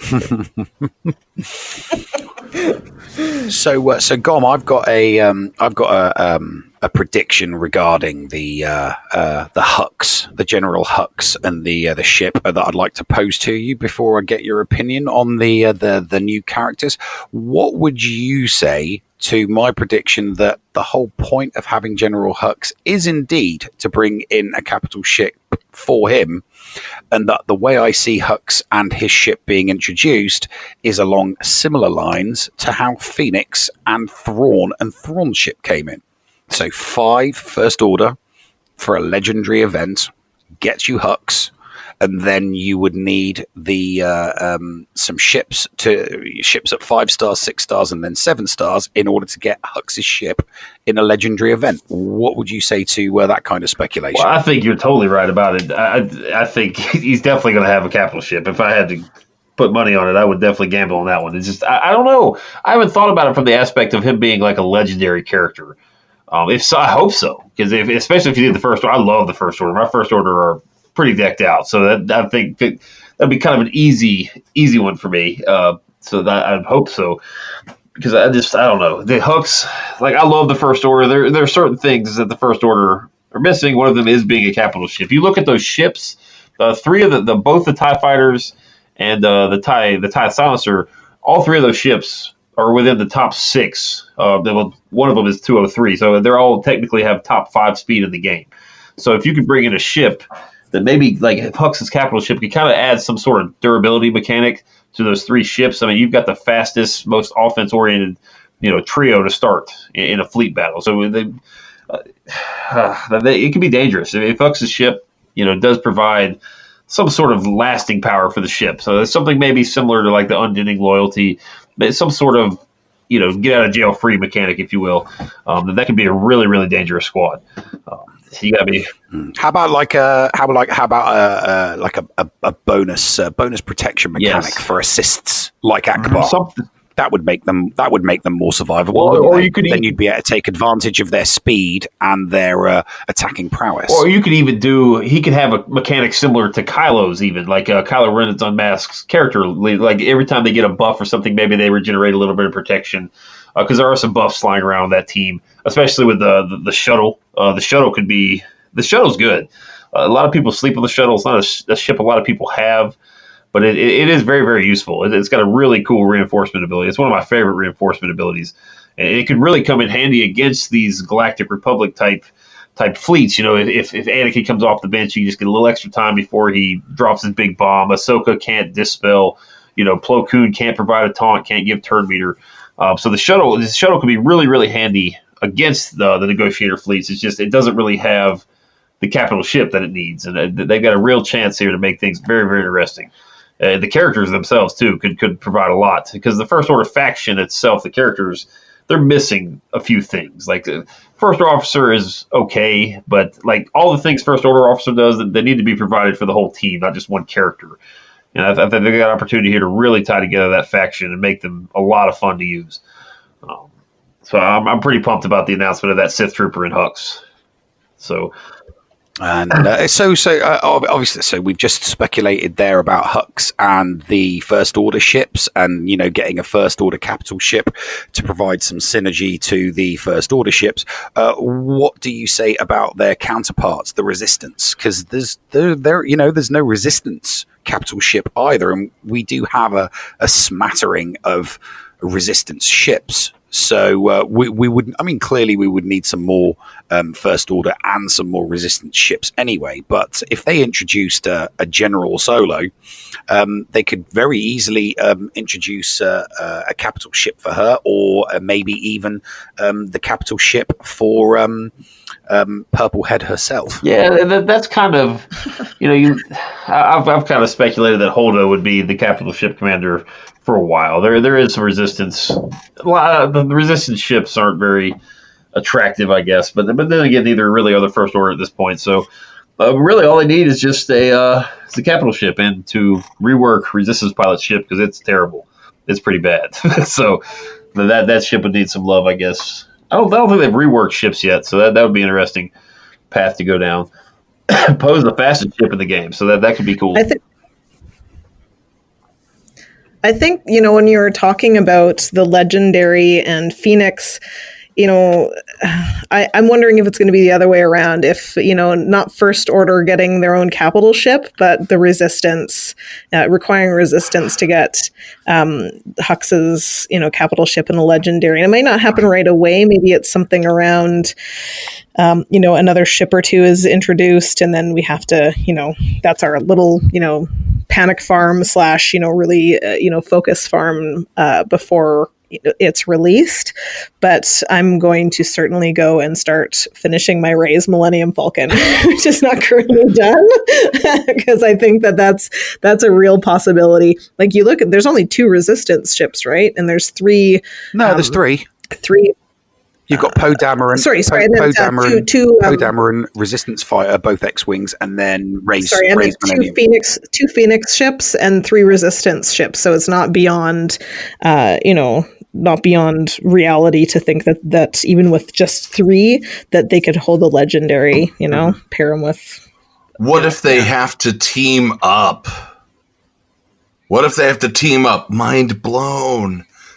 Oh, the First Order and the Resistance. Exactly. Now, and Snoke's ship. That would be great. That would absolutely be great. But we also need Snoke. Now, that being said, if they give Holdo a ship, then it has to have a kamikaze mechanic that takes out the opposing capital ship and takes capital ships entirely out of the equation. But that ultimate has to have a long cooldown. I think I've mentioned that once before, but I think that's a great idea. They can't give Holdo a ship now. No, not with let's talk about the new movie. Yeah, and I mean, that's Holdo's not getting a capital ship. It's got to be whoever's. Unless she somehow survived, beamed out of the whatever ship you is can use called. the capital ship once. the entire game. It comes in the hyperdrive pack. Ship version of a Grievous nuke team. Literally, it's that's it. Ship destroyed. You really want to win that Grand Arena? Maybe that's all that's in the hyperdrive pack is just that ship. You just use it over and over again to win. Now it's going to have to be a episode 9 ships, and we've seen from the trailers ships in there. So I think when they introduce Lando, because the one character that I've said from the Resistance side that is guaranteed to be brought into this game is a veteran Lando. They have to, it's the I'm betting the house, the bank, the car, everything on them bringing in that Lando. And if they bring in that Lando, then they could bring in yet another Millennium Falcon that he gets to pilot, which could offer up one more ship. I think they need to have at least 5 Resistance ships if they're going to introduce a Resistance capital ship there. What do you guys think? Veteran Lando would be cool. Like that why not? Yeah, you got to. You got to follow. You got to follow the smugglers up with some veteran Lando action. Get another Millennium Falcon. And I think that, Phoenix could be paired with Rebels, but, you can't pair Resistance with Rebels. They're trying to make a very, a distinction between those two kind of eras. So, we definitely have to have at least one more ship. Well, I don't know. Well, some of the workable ships short, a couple ships short. Yeah, some of the new characters that'll be in episode 9 have got to have ships, and there is always the what's this new tiny little droid that they've thrown in, for Dio. So obviously it's there for merchandising and merchandising only, because I've already seen in Myers the Dio droids in the toy section. They've already started selling those things. So there's got to be there will be more characters, but it's kind of they've got to find the characters in the new movie that have ships, because a faction isn't really worth getting a capital ship for unless there's at least what would you say the minimum required number of ships would be in order to introduce a capital ship for that faction? 5. Five's the answer, because we're getting malevolence. So we've got 3 resistance, so we need two ships and a capital. So 3 ships.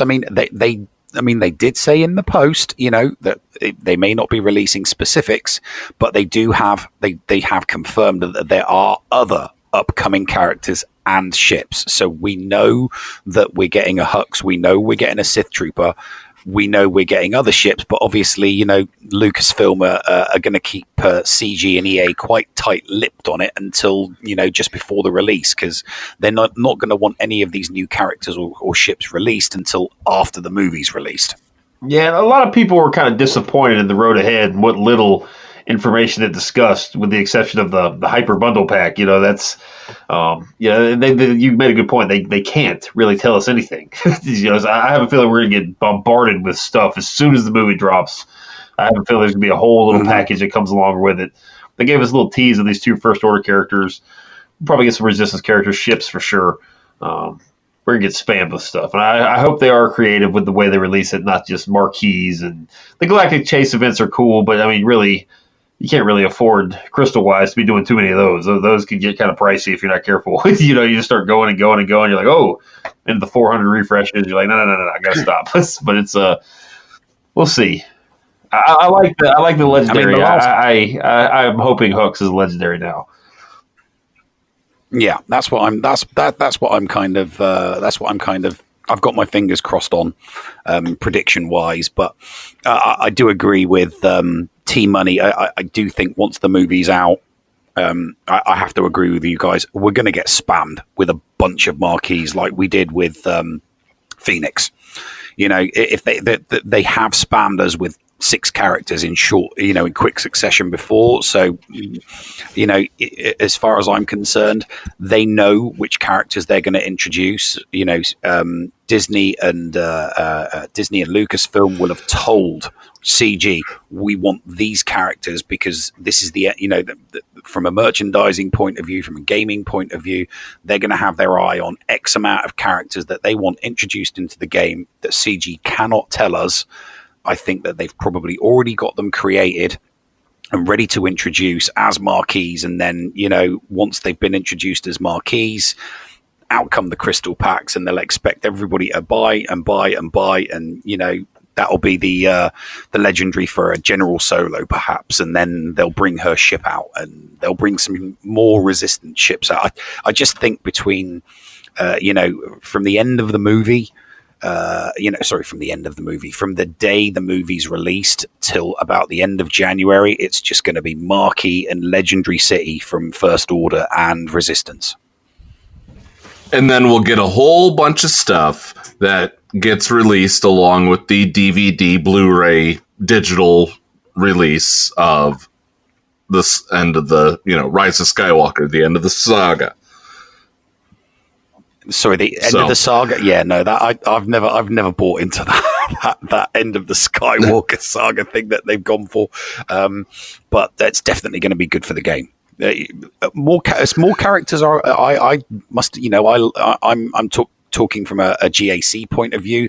The more factions that are involved, the more interesting it makes GAC. Because GAC is where you use all of your factions and you use all your squads, and the more squads we've got, the more interesting and fun it makes GAC. So an extra First Order faction or an extra Legendary and an extra Resistance faction, it's all good as far as I'm concerned. All right. Well, we'll get into the whole GAC stuff here in a moment. Speaking of GAC and, kind of learning the game, if you will, T-Money, what kind of workshops you got coming up over there in Operation Metaverse? Well, we have our patrons in what we call our Grand Arena Boot Camp this month, where we're cracking the whip and getting people's counters tuned up. And we just released, I mean, not really, people can do whatever the heck they want, but that's what we're offering is a series that's kind of like tune up your roster, train your roster, get it working really well, modded properly for PvP. And we just released to our patrons our Grand Arena counter sheet. And Good Old Maurice is just in the process of linking a bunch of, example videos. So we've got a lot going on there right now, and we're trying to balance that with putting videos out. We kind of go through spurts of putting videos out and then doing patron stuff and kind of going back and forth like that. Well, that's what I've always loved about you guys. So that the fact that you are invested in the community. I mean, yeah, I know you guys just heard about this past few weeks. You've heard that we've transitioned into the Escape Pod Castaways. Because it's all about doing a service for the community rather than just going gung-ho and doing whatever you want and just hoping for somebody to go, oh, I'm going to like this video. I'm going to like this podcast. It's all about the community. So, Gom, what about you? I mean, what are you looking forward to doing in the next few months with Operation Metaverse? And also tell people how to find you guys. Well, we'll let her plug the channel. She's much, much better at plugging things than I am. But I've got a lot of. Hold on. That phrase right there is making the Christmas tape. I'm just gotta say that. Hey, have at it. Have at it. I'm really looking forward to I really like taking factions as a whole and kind of making them all interchangeable. And if we, the First Order, the Resistance. They're a couple characters short, and we'll get a couple more and we'll add some variety, really spice up Grand Arena. I got a lot of new things I want to try for Grand Arena. Come Christmas time, I really, Reality Skew Gamers, they do a big charity event. They do lots of like marathon streams over the holidays and stuff. I really enjoy those. I've taken part in those in the past. I believe I had a 3-hour dance-a-thon last year for it. That was one of the most embarrassing but enjoyable experiences of my life. So I just, like you mentioned, the community. The community is what makes this game, and I just enjoy hanging out in it. I can't complain one bit about the people I interact with this game on a daily basis. Like you guys, for instance, we did a Patreon workshop earlier tonight, even. So just interacting with all sorts of people, it's a lot of fun to me. All right, T-Money, give us the plug. Well, our YouTube channel is youtube.com/Operation Metaverse. You can find us there on Tuesday nights at 10 o'clock p.m. Eastern Standard Time, where we stream the Galaxy's Edge, Operation Metaverse's live stream. We also have our Patreon and our Discord that we love very much. You can find us there at discord.io/Operation Metaverse. Tag us. Especially Good Old Maurice. He likes to be tagged at like 4 a.m. repeatedly. I'm just kidding. He never wakes up. He falls asleep on me all the time when we're making videos. He's a very good sleeper. He's a good sleeper. I have a firm bedtime. It's a firm bedtime. Narcolepsy sucks. Oh my gosh, maybe you have narcolepsy. Now I feel bad. Well, guys, definitely go check out Operation Metaverse. They are, as I said, the place to go for information on this game, as far as theory crafting and boot camps, if you will. I'm definitely also going to shout out one of our mutual partners, the Scum and Villainy. The Hive of Scum and Villainy Alliance. I love that they include us in the groups that come and talk to their alliance. That's always a fun thing. It is. It It's is. a lot of fun. They're great. Have you seen their memes, their Mandalorian memes? Oh my gosh, they're so good. I don't know if they're making them in their guilds, but they're so good. Like they're the best memes in the whole internet for the Mandalorians right now. Well, that sets me up perfectly to mention that Nev and I will continue our weekly show as we are going to be guests with Thaddeus from Going Nerdy on Talking Mando this Sunday at 8. Would love to have you guys tune in as well. Definitely. Awesome. So, with that being said, guys, once again, Operation Metaverse, thank you so much for stopping by and talking with us. Coming up after this break is our live fourth segment, where we're going to give you guys a challenge. If you are brave enough to go and grab yourself an anniversary character Trove pack. Stick around for more information on that right here on the Escape Pod Cast. The Escape Pod Cast with Paul Anthony and Neil Andrew Ware. Macias Modding Mayhem is the premier remodding service for the game that we all love, Star Wars Galaxy of Heroes. With some of the most affordable rates in the industry, Macias will rebuild your roster from top to bottom and give you consultation on where to go from there. Macias has a 100% satisfaction guarantee and lots of useful additional services, including a full cleanup of your mods, loadout pages, PvP plans, and more. Contact Macias today on Discord at all lowercase Macias number 0127. That's MIKAYAS number 0127, or at maciasmods@gmail.com. Macias Modding Mayhem, the official remodding service of the Escape Pod Cast. The Escape Pod Cast now offers our faithful listeners a way to show their support via merchandise. Declare your allegiance to Team Paul or Team Neil with official shirts. Get a story time with the llama button or magnet. Or just represent the show by getting an official logo hoodie. There are now even Team Scotty and Team Heinze options available too. Become an official Padawan today. Check out the merch at escapepodcastaways.com. Hey everyone, this is Biscuit Weasel here from the Escape Pod Cast Content Creators Network. I'm sure some of you have seen my latest videos about General Kenobi countering the Millennium Falcon and Rebel fleets, as well as my top 10 Zeta videos for newer players. But I want to help you guys personally. If you head on over to patreon.com/biscuitweasel, that's Weasel with a Z, to check out my new Patreon rewards. And while they last, the first 10 people to sign up at the $10 level will get the whole $30 package for their first month for free. That's patreon.com/biscuitweasel. Remember, that's with a Z. Today. Hey there, Escape Padawans. Everyone's favorite llama here to remind you that the Escape Pod Cast is on social media.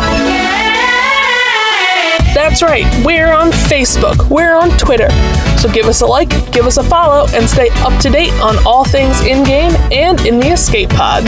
Our account links are down in the description or on our Discord server in the Show Links channel. See you on the net. This is Biscuit Weasel, and you are listening to the Escape Pod Cast on the Escape Pod Castaways Network. The Escape Pod Cast. The Bridge.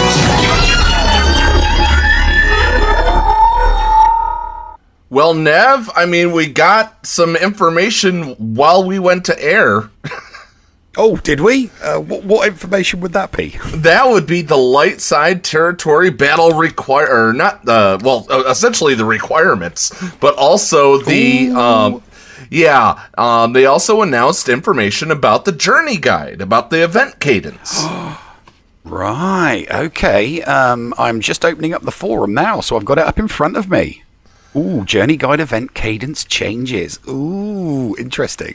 Yeah, so I'll go and, since TB is my thing and this journey guide is going to be yours, I'll go ahead and talk about this whole, I mean, it's a lot to process. The Republic offensive schedule encounters, we're looking at you're going to be facing the Chimera or the Executrix in the beginning. And then there's something called a squadron mission, where you face the Malevolence. And then on the other Phase 1 middle territory, you do have regular combat missions. And so there is a Phase 1 ship territory, like we heard from Galactic War Report. Phase 2, once again, has this thing called a squadron mission. And its requirements are 3 Galactic Republic ships at 7-star. That's for Phase 1. I'm going to just go down the list here. There's no requirements for Phase 2. So this squadron mission thing, I think that it's going to be new. I think that's going to be a new kind of thing to it. Well, I mean, it's going to be it's always interesting the first time through. So there's going to be lots of content creators putting out lots of vids, hopefully, fingers crossed, sharing their experiences and sharing their CMs and sharing all of the various different battles involved during this first, run through of the new territory battles. So exciting times. Yeah, it shows up again. Another squadron mission shows up again in 3, and I'm checking on 4. The squadron mission requires the negotiator. So all those people who have been saving for Malevolence, sorry, and that includes me.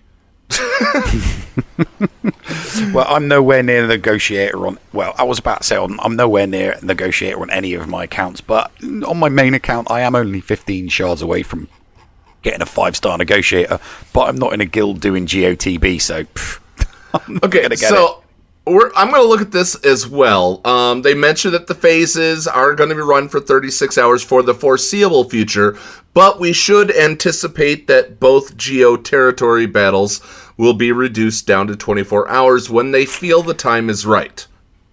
That kind of sucks, because I like the 36-hour phases, because it gives you more. It gives people more time to. It gives more people time to do, because each stage has kind of like phases within the guild. First there's the platooning, and then people will do the CMs, and then you get your orders issued from your guild leaders as to exactly where to put the rest of your roster. So each stage has kind of like got 3 phases of orders from your guild leaders, and the 36 hours really helps with being able to pace that kind of stuff out. So I really, really hope that we can bug them into saying, look, we really like the 36 hours. Please, please, please don't change the 36 hours. I could not disagree with you any further on that issue, because, I am looking at it right now, and I am going to have to be up at midnight Central Time to, guide our group into the final phase of GOTB. How many times a day do you get bonus energy, Neil? I mean, if I'm around, I'll get it 3 times a day. But okay. normally I only get once. There twice. We go. That's all you needed to say. So 3 times a day. There's 3 phases in territory battles. There's platooning, there's combat missions, and then there's deployment. And you could get your platoons done when you get your lunch energy. You can get your combat missions done when you get your dinner energy. And if everybody would do their stuff, you can open up deployment early and get all your deployment done, so their territory battle officer doesn't have to sit there looking at a sheet comparing numbers to see has everybody done their missions. And then, if ships gets closed off early, then they have to go through and go, okay, does this shift match up, or their ship GP match up with what they've deployed? And yes, Heinze, I know that for Australians, territory battle starts at 4 a.m. But do you know how I had to deal with Scotty enough, Heinze, and I had to deal with you as well in my guild for a little bit when you were homeless. So don't give me any of that. Heinze's in there Heinzie's in there. Try making it start at 4 a.m. Yeah, I get it, Heinzie. And you know what? If I was a territory battle officer for ANZGC, I would be awake at 4 a.m. for you guys and help you out. That's all I'm saying. And he also says, from the whole of Australia, I apologize for dealing with Scotty for so long. So he's apologising on behalf of all of Australians. Exactly. And so you should. Now, it's... going to 24 hours feels better, but it will put a little bit more stress on everybody to work together. But you know what? I tried... Oh my God, did I try to get people to run on a 24-hour clock to get their stuff done. But they did. They let it stretch out to 36 hours, and I backed off in my guild, and I'm like, all right, I will back off as long as we don't miss. What happened to last TB? Not this TB, but last TB, we missed 2 stars, and I was not happy. Well, no, you're not. And one of the main reasons why I like the 36 hours is because the accounts that are in guilds doing the GOTB, half the time I'm doing, I'm kind of like finishing off CMs and deploying in that last 12-hour period because I'm so busy doing other things. So I like having that 36-hour period because you know what it's like. Things happen. I'm recording something, I'm editing something, I'm doing something, and I do have multiple accounts, and sometimes I miss something on one of those accounts. Usually it's the Merc account. I wish I didn't forget my Merc account, but normally I do everything on all of my other accounts, and I tend to forget about my responsibilities to the guild regarding my Merc account. So that's one of the main reasons why I like the 36 hours, and it's just really, really going to crunch my time if they do reduce the GOTBs to 24 hours. Don't get me wrong. I know, obviously, the Hoth TB is 24 hours, but Hoth TB is a lot easier and a lot less intense than GOTB, so that's why I'm fine with 24 hours on that, because I can do every single CM in the Hoth TB battle. I can put my squad in and hit auto. I can't do that with the GOTB. Every battle has to be done manually in order for me to get close to 4 or 3 or 4. Now I'm going to tell you that you're really, really lucky that Biscuit Weasel went to go watch The Mandalorian. Because he would hear you and be livid. I think he wants me to have. I think he actually wants me to have my Merc account step aside so that somebody else can come in. And I've already said that I'm, more than happy to do that. I'll send my Merc account off to help out another guild, because at the end of the day, the Merc account is only just under 3 million GP, and I can understand if he can find somebody with 4 or 4.5 mil GP to replace me with. But it's the Horde account. The Horde account. That's the one that's not getting booted from Dathomir. Well, Jabrak in our listener lounge says that I need to get Hotbot and quit worrying about making sheets. Believe me, my friend, if you had the sheet that I have, it's much better than Hotbot. It automatically does everything for me. I just get to play around with numbers a little bit more than just some little bot. I'm just going to say that much. All right. So, did you get a chance while I was ranting and raving to read this? Okay, go ahead. I've had a look. The journey guide, the event cadence changes. Now, I mean, it's only a post that's 4 paragraphs long. But the important paragraph is the second one, and it's not all important.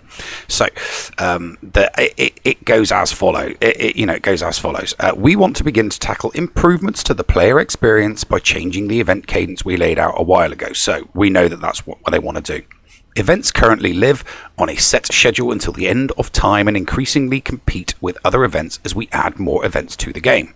Going forward, we plan to make events permanently available via the journey guide after they have run as scheduled events for 1 year. So that's the important thing. Going forward, they plan to make the event permanently available in the journey guide once the event has been active for 1 year. So Darth Revan, Malik, Padme, all of the events that have come out this year are not going to be part of the journey guide until next year, and everything that came before everything that came before that has been, existed for longer than a year is going to be part of the journey guide. So we're talking all of the obvious ones. We're talking Thrawn, Palpatine, Yoda, BB-8, R2-D2, C-3PO, Chewie.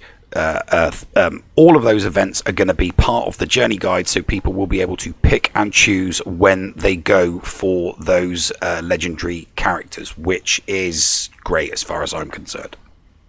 Oh, and of course JTR. Forgot JTR. And JTR. So we have to wait around a year for things. Now I'm going to pull up some info here. When was it? It was April of 2019. It was a celebration. That was Darth Revan, yeah. That was Darth Malak. Celebration was Darth Malak. Oh, yes, sorry, Celebration was Darth Malak, yeah. February was Darth Revan. Yeah. So all of the legendaries before Darth Revan will be part of the journey guide. Everything after Darth Revan, including Darth Revan, will not be incorporated into the journey's guide until the event has been running for exactly a year. Once it passes that 1 year threshold, it permanently goes into the journey guide, and you can go for that legendary or epic confrontation character or hero's journey character as you please, which is great, because obviously this is going to come in next month. So next month you will be able to pick and choose which legendary or hero's journey character you want to go for, and my god, that is going to blow farming guides out of the water. Yeah, so I certainly do look forward to this warrior guide, and we will have him on once he creates his either pillars or pyramids or trapezoidal parallelograms or whatever he creates. I know. I'm tingling with anticipation. I really, really am. So, all right, let's get to our challenge. Yes. Okay, so I was way off. I said that this thing was probably going to cost somebody $125 to get 330 shards of a character. I said $50. And you were dead on. I mean, well, close. You were pretty darn close. It's 5,000 crystals. 5,000 crystals for any of the Chromium Pack characters, which I didn't give you an exact number, and I'm sorry. According to my calculations, though, I came in at about 42% are absolutely great to have at 7 stars. Did you happen to... I didn't come up with a percentage. I basically went through all of the characters, and I came up with 17 characters, 9 of which my main account does not have. So I feel like so there's doing 100. There's 30. There's 31 columns and 4 each minus 1. There's 123. So you're saying 17 characters divided by the 123. You're saying that roughly 14% of your of the Chromium characters are decent at 7-star. Yeah. I'll just quickly run through them because it won't take more than a few seconds. So I've got Django, Baze, Nihilus, Krennic, Shore Trooper, Sith Trooper, Aurra Sing, B1, Basti Fallen, Bosk, Scion, Death Trooper, Embo, Nest, Mother Talzin, and Shak T. They are all possible characters that you can get using these packs. Sorry, using this one-off pack that you can get. Yeah, so this is a one-time pack. So what we want to do, and this is how this is going to work. If any of our listeners decide to buy this pack, this is entirely upon you. If you want to buy this pack, if any of our listeners buy this pack, if you pull a Coruscant Underworld Police, which is viable. Let's see, 1 divided by 123. It is a 0.008% chance that you will pull Coruscant Underworld Police. If you get a cup, I will personally buy you a cup. I will buy you an Escape Podcast mug. If you get... No, 0.008%. Their dagger. 0.008%. Now, if you get cup, I will buy you a cup. You have to be the first person to show me, and you have to go back and forth. You have to touch on the screen, showing me that it was a truly actual you pulling cup. So if you pull cup, start recording, tap back and forth for me. Show me that it is a real thing, that it was not photoshopped or not Premiere whatever percent. So, how about a little excitement? How about I do it on my main account right now? Okay. Really? I've got. You have 5K. I have. Oh yeah. I mean, it's my main account. I've been hoarding for the past couple of months. So I've got 14,300 crystals. So I could actually buy one of these packs now. And I've gone through, and there is, what is it? I do not have Baze, Krennic, Shore Trooper, Sith Trooper, Aura Singh, B1, Death Trooper, Embo, or Shaq T maxed out yet. So there's 9 characters there that I'm kind of hoping that I might get. So I've got my camera, so I am recording it at the moment. So I'm but hold on. Before you do this, how close are you to maxing these stars? Oh, I'm not close to maxing them at all. I mean, some of them I haven't even activated. Okay. Like Krennic's just over 50, Baze is just over 50, Shore Troop, none of them. I haven't been farming for any of these characters at all. Okay, so are you serious? Yeah. I'm literally holding my webcam above my phone right now so that I can record it. I mean, all I can do is tell you what it is. Okay, and you're gonna put this in your video tomorrow for proof. Well, what I'll do is I'll just edit the clip. I will edit the clip and I'll put it in the Discord server so that everybody can see it. Okay, and real quick, Chancellor Gubatine, you're saying $40 podcast mug, that's expensive. I'm going to tell you this. If you are going to buy this because you're wanting something else and you get cup, I will give you a cup. I'm not telling you, go buy this and I will give you a cup if you roll cup. I'm not telling you to try to get a cup.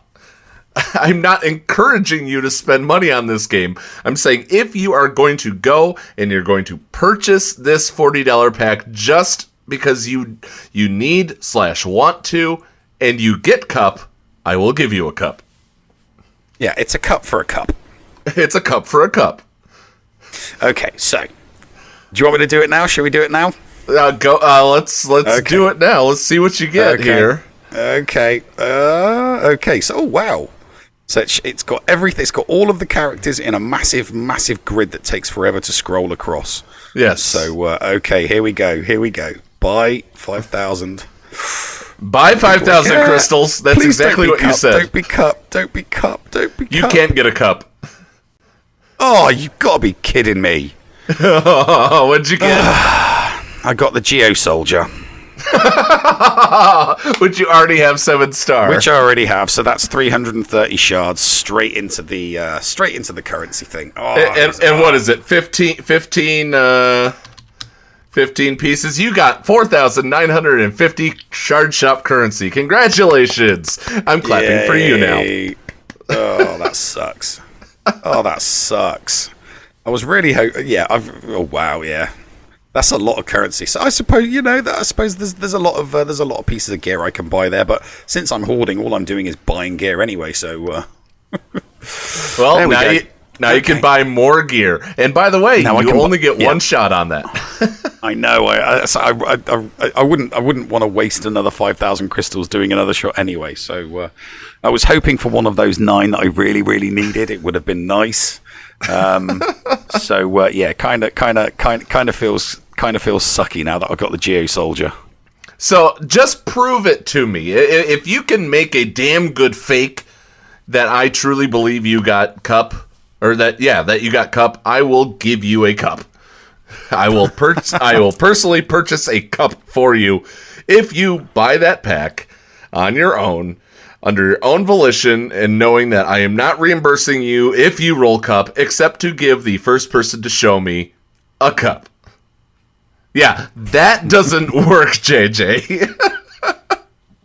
JJ just photoshopped in a picture of the screenshot cup. No, I need to also see that shard number down at the bottom. I will say that I am 3,700 crystals on my Horde account. This pack runs for another 4 days, so I will earn enough shard currency from Squad Arena and from Fleet Arena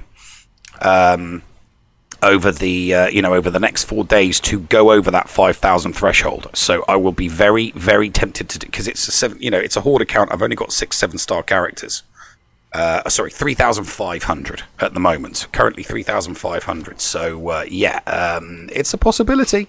If I hit 5,000, I might spend the 5,000 crystals going for a character for the Horde account.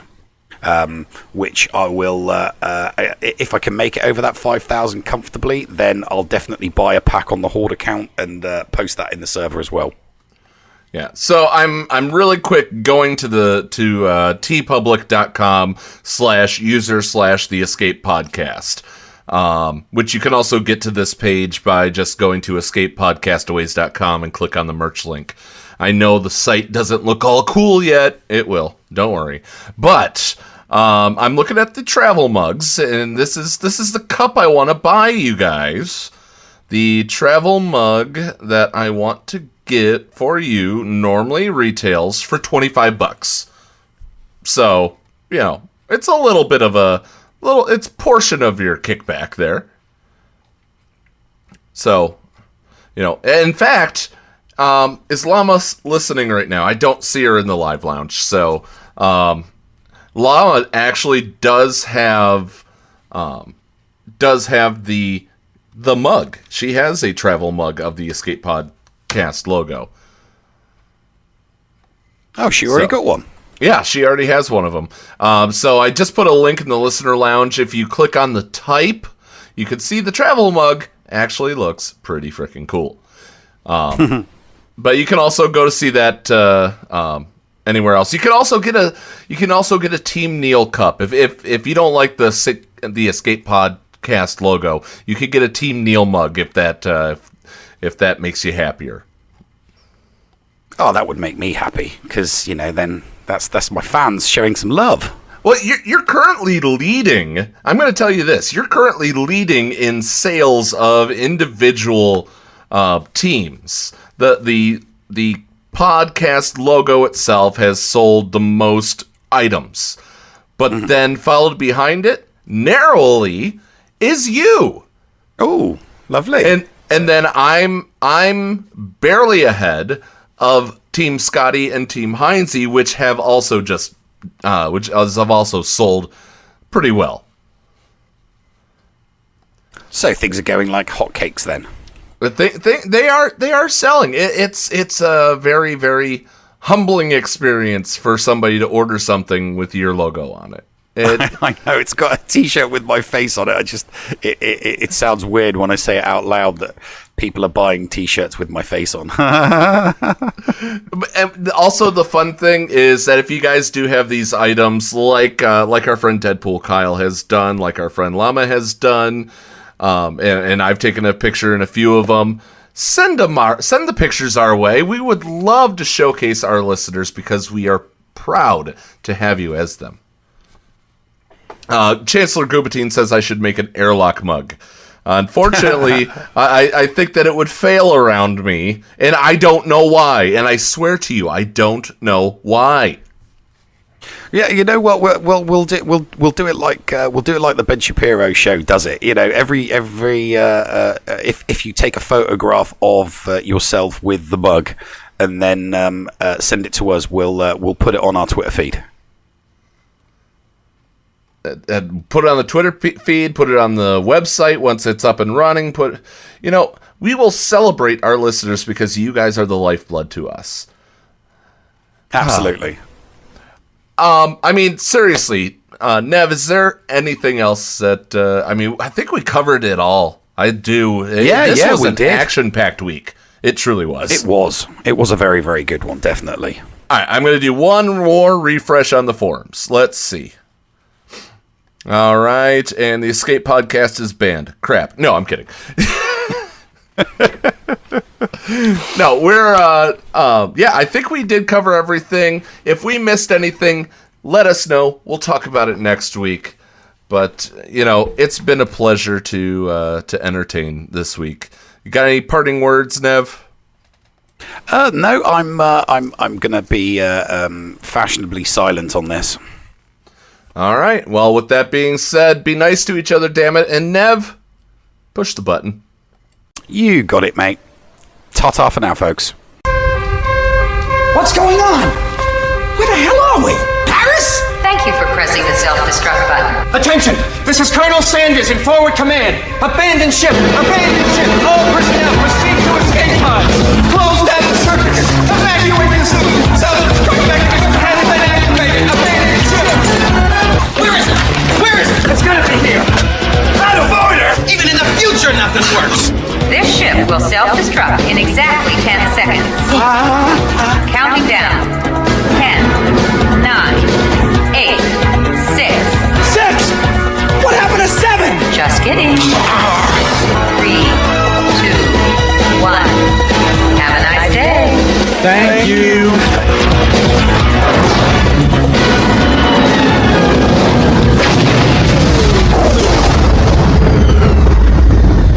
Hello, friends. This is Thaddeus from Going Nerdy. The Escape Podcast was filmed in front of a live studio audience full of tweaked out murder bears. Sit, Ubu, sit. Good dog.